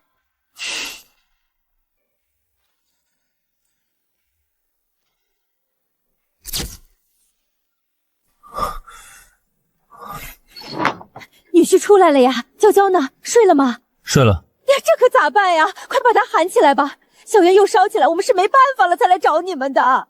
小圆怎么了？娘，怎么回事？小圆不是都好了吗？这都怪村里那群熊孩子！什么？什么？怕耽误你们洞房，原本我们是打算明天再告诉你们的，哪里晓得他又烧起来了。快，赶紧带我们去看看。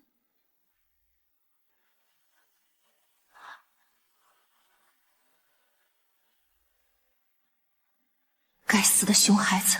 小圆本来身体就弱，现在被他们害得肺部发炎了。娇娇，行不行啊？不行，咱们弄大夫那儿去吧，家里还有点钱，一时半会儿也找不到药材，是得去镇上买药。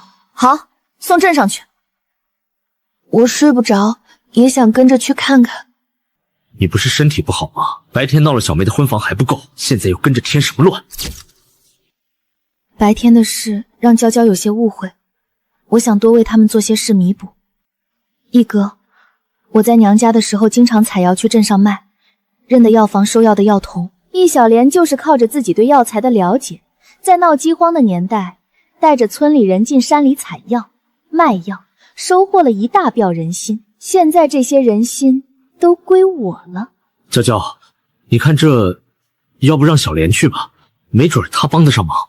别，我是煞星，专克兄嫂子职，这大半夜的，我怕克得你摔死。一哥，娇娇是讨厌我了。没错，我就是讨厌你。薛大哥，我们快走。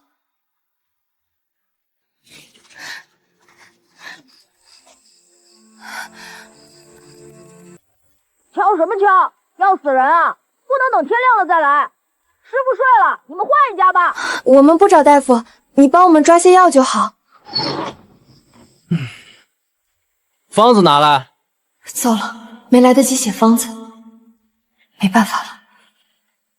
尾经12钱，瓜瓣12钱，一母音6钱。你把方子背下来了，会不会记错啊？治病可不是闹着玩的，万一记错一味药，那可是要人命的。废什么话！我买药你卖药，又不是不给你钱。随便你吧。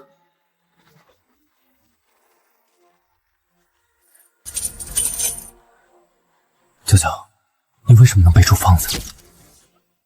其实我会医术，看出来了。至于我为什么会医术，一时半会儿的和你解释不清。你要信我就先别问，成吗？成。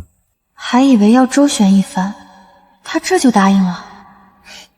这样也好，相处起来不累。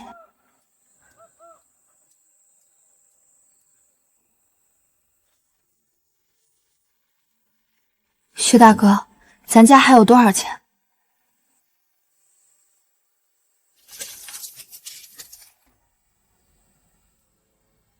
我明天进山，钱的事儿你不用操心，不能让你跟着过苦日子。进山？易小莲带大家去采药的山，那肯定有不少好东西，我也要去。好。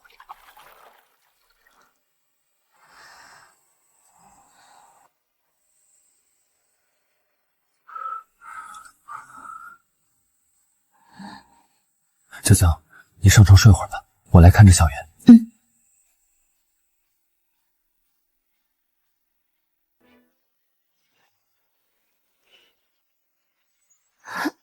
娘，你咋来了？我这不是想着你们俩忙了一晚上，估计没时间做饭，怕你们饿着，特意给你们送了饭菜来。谢谢娘。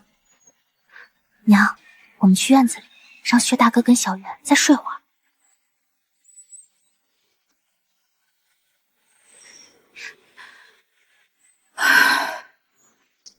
娘，你愁啥？我能不愁吗？你说你们两个煞星也太厉害了，还真给那算命的给算准了。小圆这孩子，会不会真给你们克死啊？这明明就是人祸好吗？小圆是因为被推进河里才生病的。说到这个，娘，我有事先出去一趟。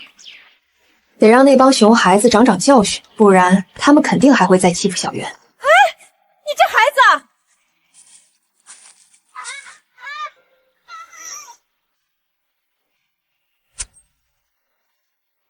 娇娇，你干什么？没干什么，想跟他们一起玩玩。你们在玩老鹰捉小鸡吗？我和你们一起玩吧。我当老鹰怎么样？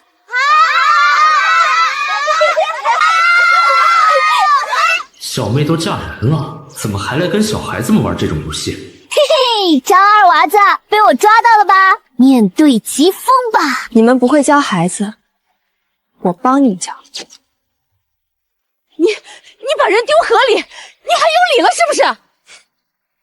这话说得好，你们把人都丢河里了，还有理了是不是？把你娘叫来，我就不信了，她还能护着你。用不着，我嫁人了，现在不归我娘管。你这泼妇！哎，你还想干什么？小家伙们给我听好了，薛元虽然爹娘不在身边，但他有舅舅舅妈，你们谁要敢再找他麻烦，我就拿耗子吓唬谁。小的时候，娘也是这么护着我的。你去教训这二娃子了？干得好！要不是你爹扒拉着，娘前个儿就教训那小子了。咱娇娇还真像娘年轻的时候。不过，小圆还是先放徐家养吧，一会儿真被你们克死了。哎呀，娘，我都说了是人祸。况且，小圆根本就不是相公的儿子。女儿，我知道你脑子里在想什么，可咱得接受现实。那时他两个弟弟还小，养父又在郡上做工，除了他，薛家家里连只公蚊子都没有。真不是啊，瞧着吧，等一个合适的机会，我会还相公一个清白的。娘，一会儿小圆的确得麻烦你和爹照顾，我和薛大哥要进山里赚点钱。赚钱？唉，从前在家，你天天只需要操心每天去哪里玩，如今才成亲第2天，就得为衣食住行发愁，以后可怎么办呢？娘，咱得给小袁治病呢。行，放心去吧，我帮你照看好他。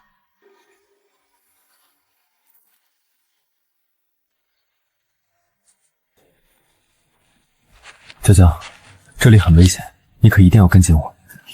放心吧，薛大哥。娇娇，不先弄死他吗？这种蛇，有钱人家最喜欢买来泡酒，不能将它弄死了。薛大哥，这么大的灵芝，我们发财了！这么大的灵芝可不好找，我还是第2次见到这么大的灵芝。咦，你也认识灵芝？我读过书的，我在书上见过。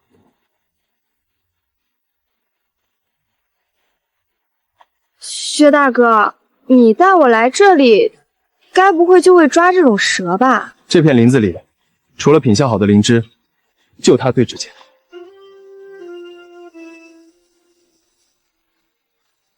既然这东西这么值钱，那你为什么还会缺钱？这蛇只在每年这个时候出没，而且毒性大。你大哥不愿意我来冒这个险。这儿居然有这么多薜粒！娇娇想吃这个，这玩意儿又苦又涩，不是什么好东西。你不知道，薜粒子经过炮制，那可是能赚钱的好东西。不过今天时间不早了，我们还得赶去镇上把东西卖了，改天我再来采。花斑蛇卖了3两，灵芝卖了50两。薛大哥，多亏了你这3寸不烂之舌，你也太会讲价了吧！娇娇有什么想买的？接下来马上就会发生旱灾，收成不好，一直到明年，日子都不会好过。米，咱们多买一点米面，再买头毛驴，把米驮回去。好，都听娇娇的。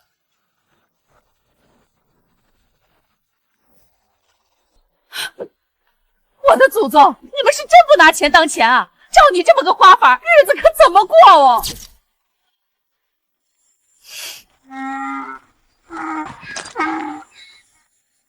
这小子不老实，他肯定存着私房钱。你现在嫁过来了，可一定要给他抠出来。娘，你说啥呢？你自己想想，请官媒不便宜，给聘礼不便宜，办酒席也不便宜，今天还又买米又买驴子的，他哪来的那么多钱？娘，他都跟我说了，成亲的钱是他卖了薛爷爷去世前给他的玉佩，说是捡到他的时候脖子上挂着的。这事儿薛家不知道，你可别说出去。玉佩，那可是有关他身世的线索。为了娶你，他把这么重要的东西都卖了。娇娇，你可得好好对人家。娘，你刚刚可不是这么说的。岳母，小袁还好吧？还好，下午发了烧，按娇娇的法子让他降下来了。晚饭后又喝了药，这会儿他都睡下了。对了，锅里给你们留了饭菜，都饿了吧？赶紧吃一点。回来路上，薛大哥给我买肉包子吃了，饱着呢。不过有另一件事需要娘你帮忙。什么事儿？我和薛大哥商量了一下，觉得我们的房子太破了，应该重修一下。是的，那房子夏天闷热，冬天又太冷。我自己住着倒没事，不能让娇娇跟着我受委屈。想法倒是好的，但也得有银子才行啊。女婿，不是我说你啊，你偷偷摸摸的攒几个钱不容易，别娶了媳妇儿才几天就花光了。岳母，我们今天卖了山货，有钱。你们搞到什么山货了？这么多钱？捡到灵芝了。总之，修房子够够的。灵芝，吃了能成仙的灵芝，不愧是我的娇娇，就是有福气啊。行吧，你们这房子是应该修一下，想让我怎么帮？我跟薛大哥在村子里名声都不好，所以就算给工钱，估计也请不到帮工。还得请你和爹出马。爹呢，负责去帮我们找泥瓦工。王二在家吗？谁呀？徐叔，我女儿家修房子需要请2个泥瓦工，叔就想到了你啊。你手艺好，你要是方便啊，今天就开工。好嘞，叔，我这就去。娘就负责在院子里监工，帮我们盯着点。哎，对，就放在这儿，数量给我点仔细了，缺斤少两的，我可饶不了你。我和薛大哥一起动手，丰衣足食。对，就是这样。娇娇，你想修个4合院倒是不难，不过你是怎么想出挖个管道，把后边的山泉给引到院子里？山泉引进院子里，常年川流不息。咱们家在这里，还有这里，都修一个取水处，用水啥的多方便啊！说的也是。所以啊，你要记得把这个水坑挖大一点，最少扩大3倍，修成院塘。修成院塘，娇娇莫非想养鱼？不久后就是旱灾，当然要趁着现在有水，多储存一些。是啊，我喜欢吃鱼，打算挖个院塘来养鱼。你们在说啥呢？你说给我听听。你不知道吗？你家小姑子新房子快修完了，那钱可全是你婆家给她的嫁妆。小姑子家修房子这么大的事，竟然全家人都瞒着我，他们果然没有把我当成一家人。不是的，那是他们自己的钱，婆婆不会这么做的。那你说说，他们的钱是哪来的？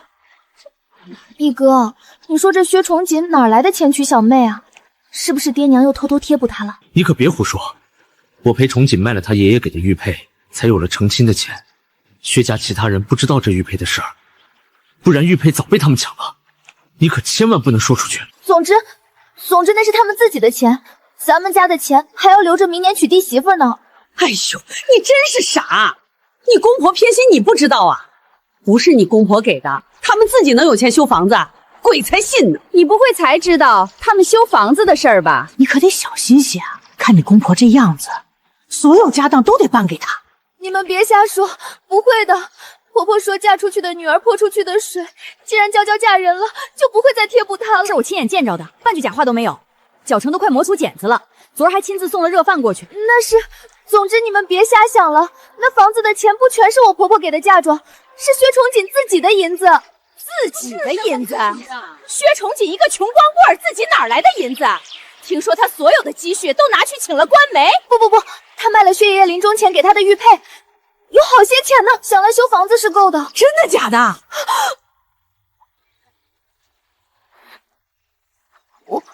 我什么都没说。什么？你爷爷临终前还给薛崇锦留了块玉佩？没错，现在村里都在传这事儿呢。哼，那白眼狼该不会是那老东西的私生子吧？哪有传家玉不传给自家儿孙，反而给了那野种的？娘，爷爷怎么可能将传家玉佩传给那野种？不可能的，一定是他抢去的。没错，肯定是他趁爷爷病重下手的。不管是不是老爷子给他的，他都必须是偷了或者抢了。明天一早我们就去把他卖玉佩的那笔银子要回来。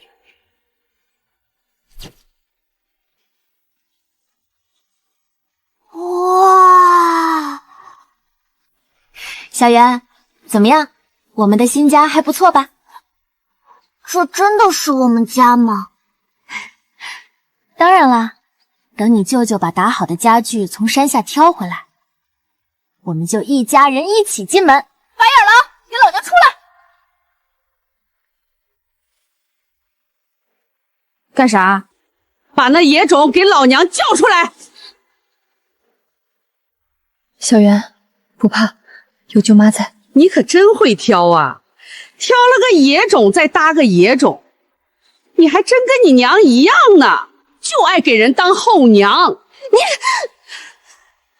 对方是3个人，2个大小伙子还拿着扁担，我一个弱女子带个孩子，可不能跟他们硬刚。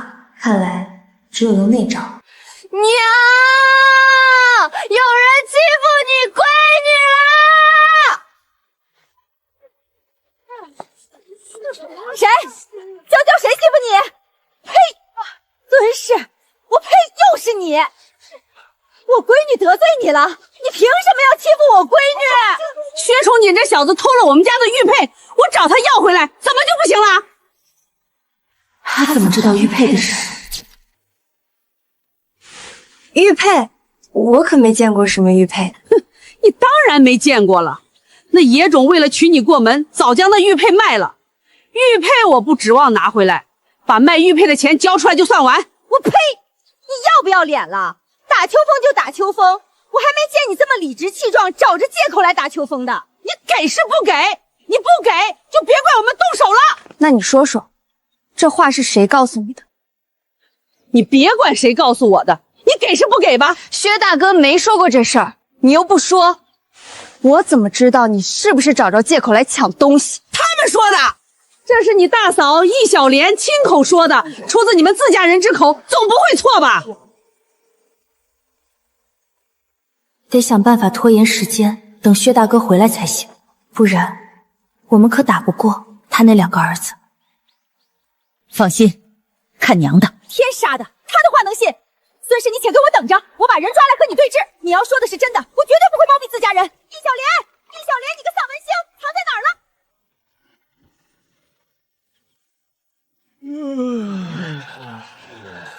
你们该不会是故意在拖延时间吧？坏了，被发现了！怎么会呢？肯定是我嫂子知道自己闯了祸，故意躲起来了。哼，你以为我还会再信你的鬼话吗？二主三郎，直接进屋去给我搜！不行，屋子里真有银子，万一让他抢走，想拿回来就难了。凭什么？这是我和薛大哥的家，你们别想闯进去！你们2个还愣着干什么？冲进去啊！哼，你们2个年轻力壮的大小伙子，还奈何不了他！住手！我看谁敢动他！都给我停下！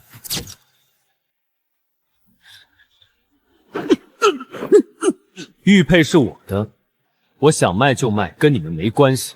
再敢无理取闹，就别怪我不客气。滚！薛崇锦，你给我等着，等你爹当兵回来有你好看！娇娇，你没受伤吧？没有。还好岳母及时来报信，不然都怪我，我以后一定会考虑得更周全，保护好你们。好啦，进去看看我们的新家吧。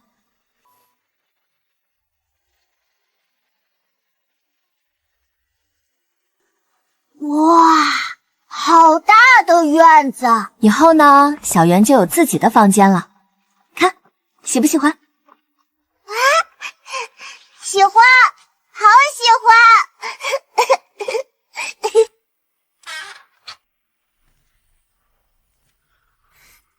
小圆睡着了。刚睡下。那我们是不是可以继续那晚的事了？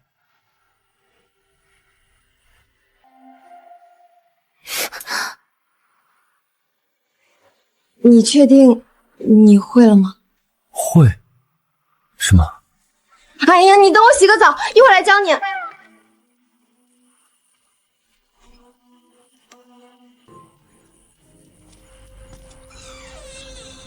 叶，你怎么这会儿来了？是娇娇的嫁妆漏了一样，我爹让我送来。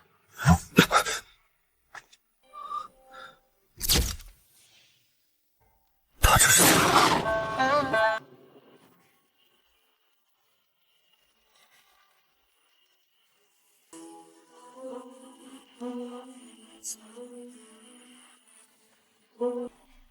薛大哥，刚才你跟谁说话呀？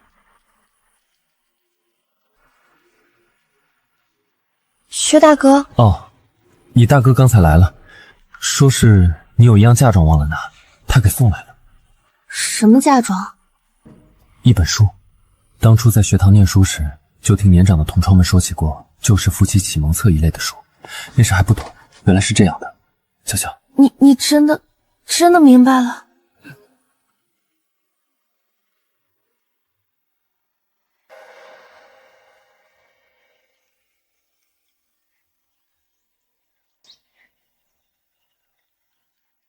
早啊，薛大哥。还叫薛大哥？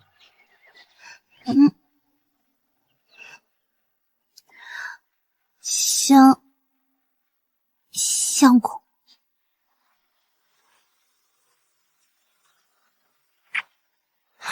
昨晚已经够折腾的了，你怎么没完没了的？食髓知味。娘啊！救命啊！娇娇，出什么事儿了？娇娇，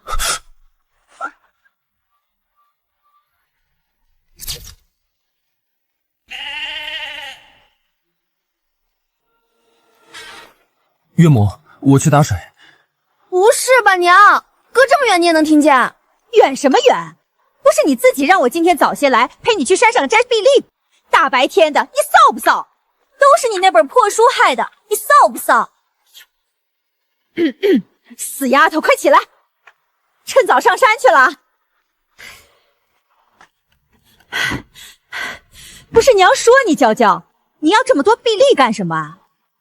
一会儿你就知道了。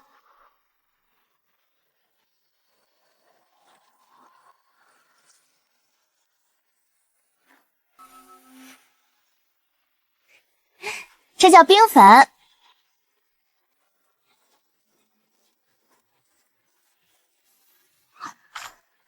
舅妈做的冰粉好好吃，我第一次吃到这么好吃的东西。我也是。就是这么多糖，能换多少粮食啊？做生意嘛，到时候卖了钱能换更多粮食。我们一会儿就拿去官道上卖。这么热的天气，应该很多人喜欢。卖冰粉了，好吃又解暑的冰粉。舅妈，咱们不会一碗都卖不出去吧？你看，这不就来人了？老板，来碗凉茶。抱歉，我们这里没有凉茶，只有冰粉。冰粉是什么东西？保证比凉茶更消暑解渴。客官，要来一碗吗？模样倒是稀奇。啊，给我来一碗冰粉。那客官要加糖水吗？加糖水的口感好，5文钱一碗，不加糖水的2文。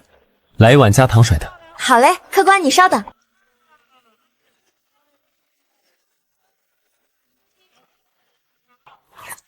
好吃，好吃，好，真是好东西，我还会来的。金丝银线蹦唇齿，天造难得最是良。能让这书生作诗夸赞，莫非此物真非凡品？我还真就好奇是个什么味儿呢。老板，我也来一碗，我也要一碗，我也要一碗。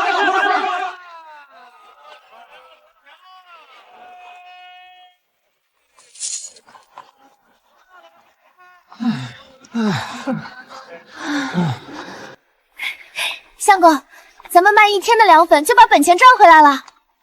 冰糖和桌椅、木桶、汤勺等花了950文，咱们还赚了1050文。没错，小袁算得真快。娇娇，你可真是个小机灵，怎么想到做冰粉的？你，岳母，徐奶奶，哎，把这个拿进去。娘，你怎么又送饭来了？我这不是想着你们上街卖冰粉，没空做饭吗？不过你卖那个冰粉赚不赚钱啊？这活要能填饱肚子才能干啊！放心吧，娘，就算2文钱一碗，一个集我也能卖600碗，1000多个大子呢。1000多个大子，那不是1个月就能赚10两？千万不要说出去，谁都不要说。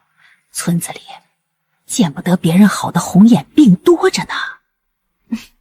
放心吧，娘，我不会说的。告诉女婿也不要说出去，尤其不能告诉你大哥。你大哥要是知道了，他媳妇儿就知道了，他媳妇儿知道了，全村的人都知道了。放心吧，我会跟他说的。亏得你想出这赚钱的法子，今年比往年确实要热一些，你这冰粉还有的赚呢。没错，天气会越来越热，到时……娘，趁着河里有水，快让爹和大哥多挑些水浇田里。再过些日子，河里都挑不上水了。不会吧？这天热是热了一些，但到了夏天总会下天冬雨的。不会下的，娘，你信我。娇娇，你怎么知道？娘，你看到云了吗？云？没有啊，云怎么了？有云才有可能下雨，这种天气是不可能下雨的。我相公读过书，这可都是他教我的。这事儿你们跟娘说了就行了，千万不要说出去。万一真的闹了旱灾，小心他们将你当旱魃。放心吧，我谁都不说。我说徐毅，你们父子俩这么勤快干什么？小心到时候天冬雨下起来，把你家地都淹死了。这连天的不下雨，我们这是以备不时之需。是啊，都干了半个月了，大家伙也多做做防范吧。哼，要我说啊，你们父子俩就是闲吃萝卜淡操心，尽管那没用的，闲得没事儿干呢。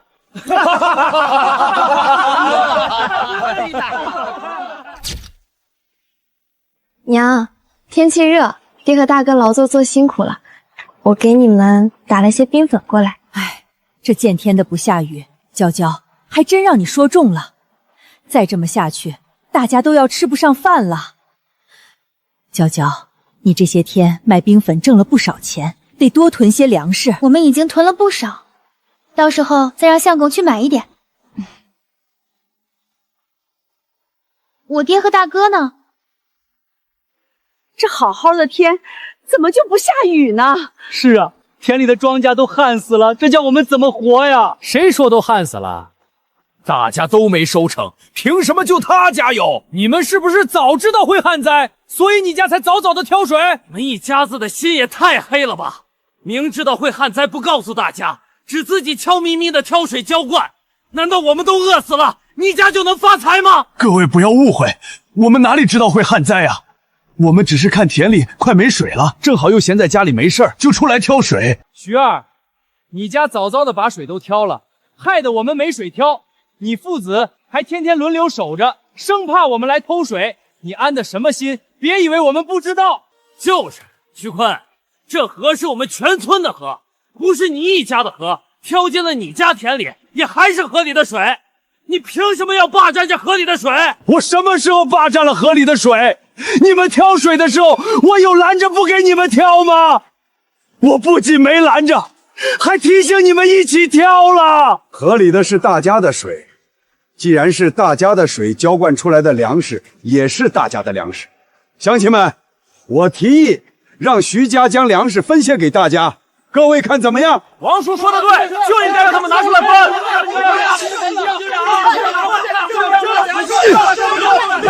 你们要硬抢不成？我看谁敢来！你想干什么？要打人是不是？来来，往这儿打，有本事你就往这儿打！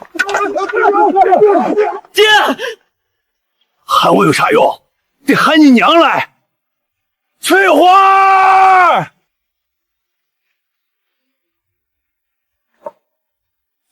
干什么干什么？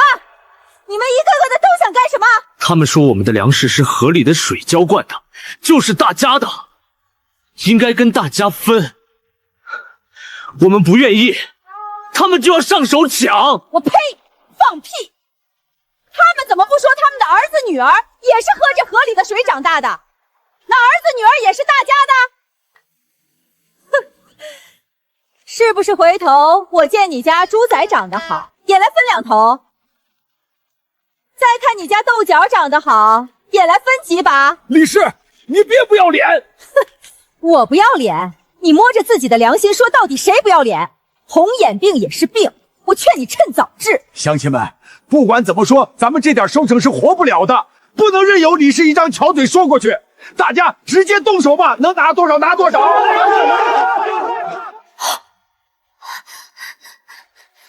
舅舅舅妈，许爷爷和许奶奶跟人打起来了。小袁，你看好家，舅舅舅妈一会儿就回来。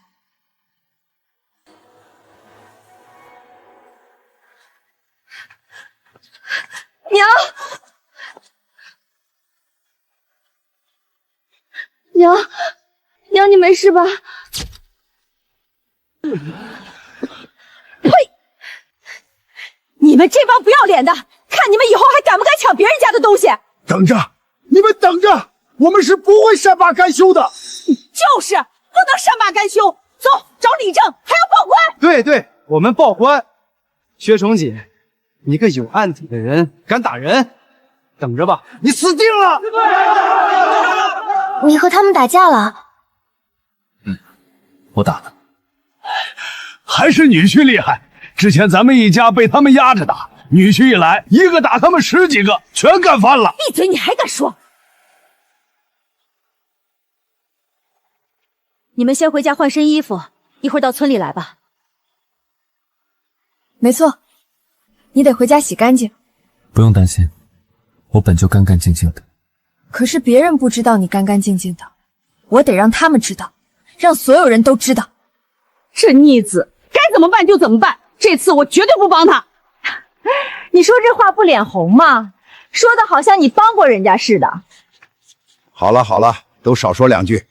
孙氏，你那点心思，当大家眼瞎看不出来？我什么心思？是少他吃还是少他喝了？我们薛家还送他去念书呢。可是他是怎么回报我们的？竟然做出那种猪狗不如的事来，难道还不准我们将他赶出去吗？哼哼，正好他是正好犯了事，才让你们有把柄将他赶出去。出那件事之前，你们满村里抱怨，花那么多钱供一个外人读书又如何，是不是都忘了？你们不就想省个读书的钱吗？李正，你官府的人来了！谁闹事打人？是他闹事，是他打的人，是他闹事，是他闹事。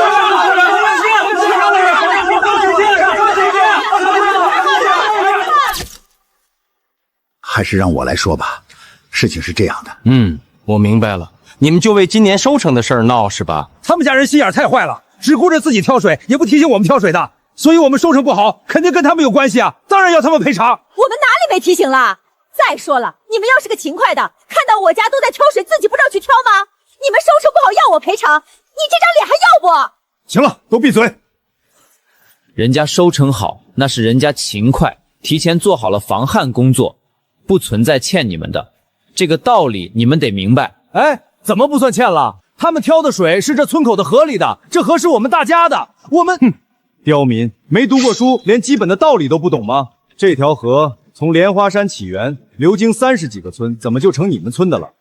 下游的村子不缺水，下游收成好，你们是不是还要去下游抢粮食？抢粮食打人也是你们先动的手，是不是？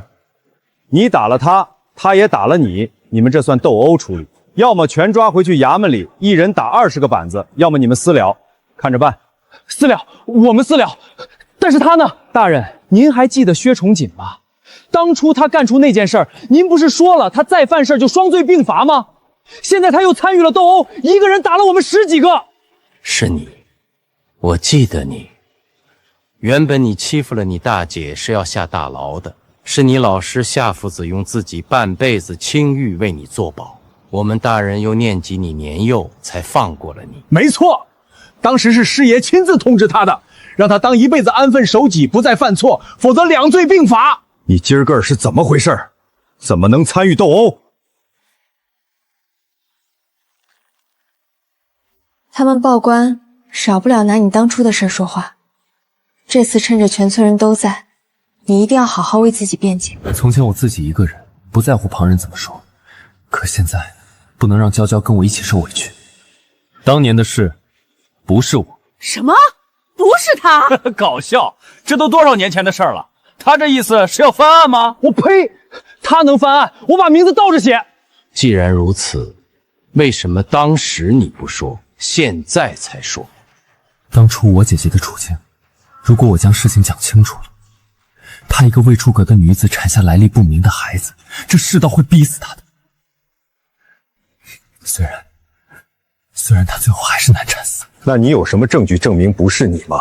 不是你，又是谁呢？机会来了，要验证是不是我相公做的，很简单。师爷，你想必听说过滴血认亲吧？滴血认亲倒是个好办法。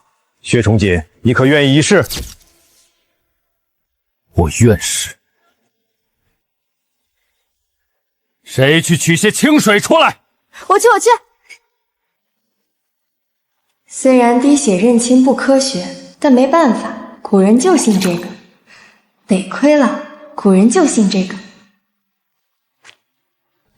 别怕，舅舅一直在。舅妈也一直会疼小圆的，这么做只是为了他们不再为难舅舅。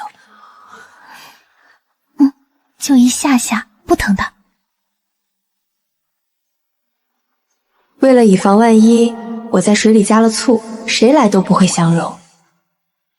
真不相容，这孩子真不是你的呀！看来那年还真是冤枉了你。什么？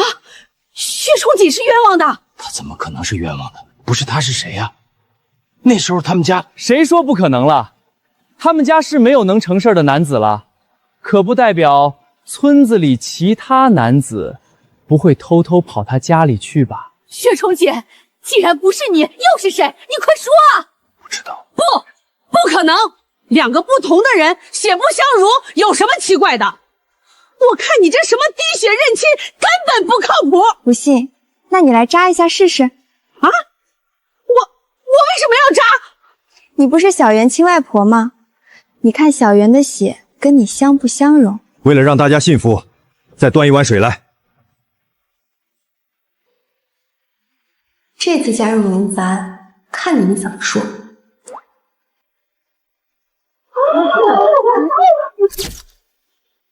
大家都看到了吧？本师爷可没乱说，这有血缘关系的，一滴上就融了。怎么会这样？怎么会这样？哎呀，原来小薛是被冤枉的呀！我家女婿是冤枉的，听到没有？冤枉的！人家当初默认了那事儿，那是因为这孩子有良心，想报恩呢。是啊，当初薛柳儿待他好，一直将他当亲弟弟对待的。瞎说！你们这帮人就是墙头草，别以为什么滴血认亲就能翻案！你个没良心的白眼狼，你这么做对得起谁？孙氏啊，孙氏，你可真会作践人呐！好歹一场母子缘分，人家都滴血认亲了，事业都记上册子的事儿，你还不想承认？你是多狠的心呐！是巴不得人家一辈子都背着这个莫须有的罪名吧？我呸！你这么做对得起我家柳儿吗？想想他当初对你多好，他都死了几年了，你却还不让他安生，还让他背上一个荡妇的骂名吗？你对得起他吗？你这是道德绑架！谁规定的我相公一定得给人背黑锅了？要说有人对不起他，那个人一定不是我。我为他背负骂名几年，你作为他的母亲为他做了些什么？我养大了小莲，你作为他的母亲又做些什么？你自己心知肚明。逝者已逝，你又何必为难生者？相信柳儿姐姐明白这个道理，是不会怪罪我相公的。小伙子，你这娘子娶对了，是个明事理的人。如今你不必再背负骂名，得空了去看看夏夫子，他那个老古板是真的很看重你。我会的。相公，现在心情是不是好多了？多亏了我们娇娇。那你要怎么报答我？报答？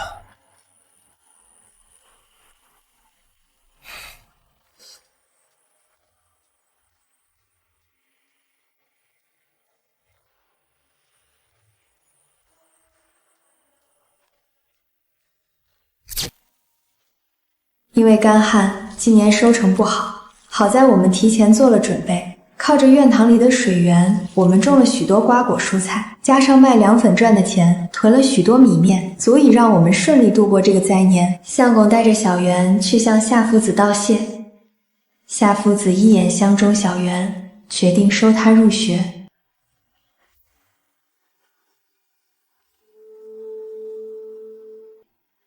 学得进去就学，学不进去就多吃2碗饭，明白吗？好的，舅妈。在洗清了冤屈之后，相公在村子里名声好转，不少人因为从前对他苛责，心生愧疚，时常想办法弥补。而我在远离一小莲后，似乎真的摆脱了恶毒女配的身份，日子越过越好。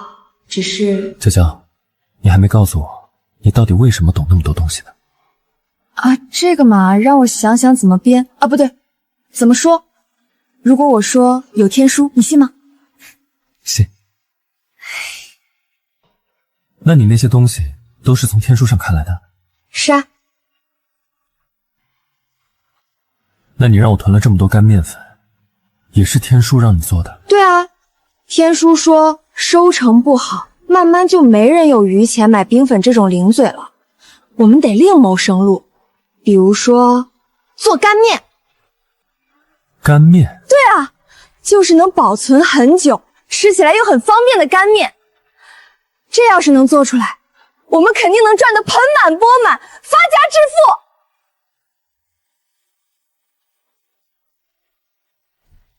娇娇，你让我拿钱去把崇锦的玉佩赎回来，可玉佩已经让人赎走了。赎走了？这玉佩可不便宜，3年能拿出这么多银子赎块玉佩，难道是相公的家里人找过来了？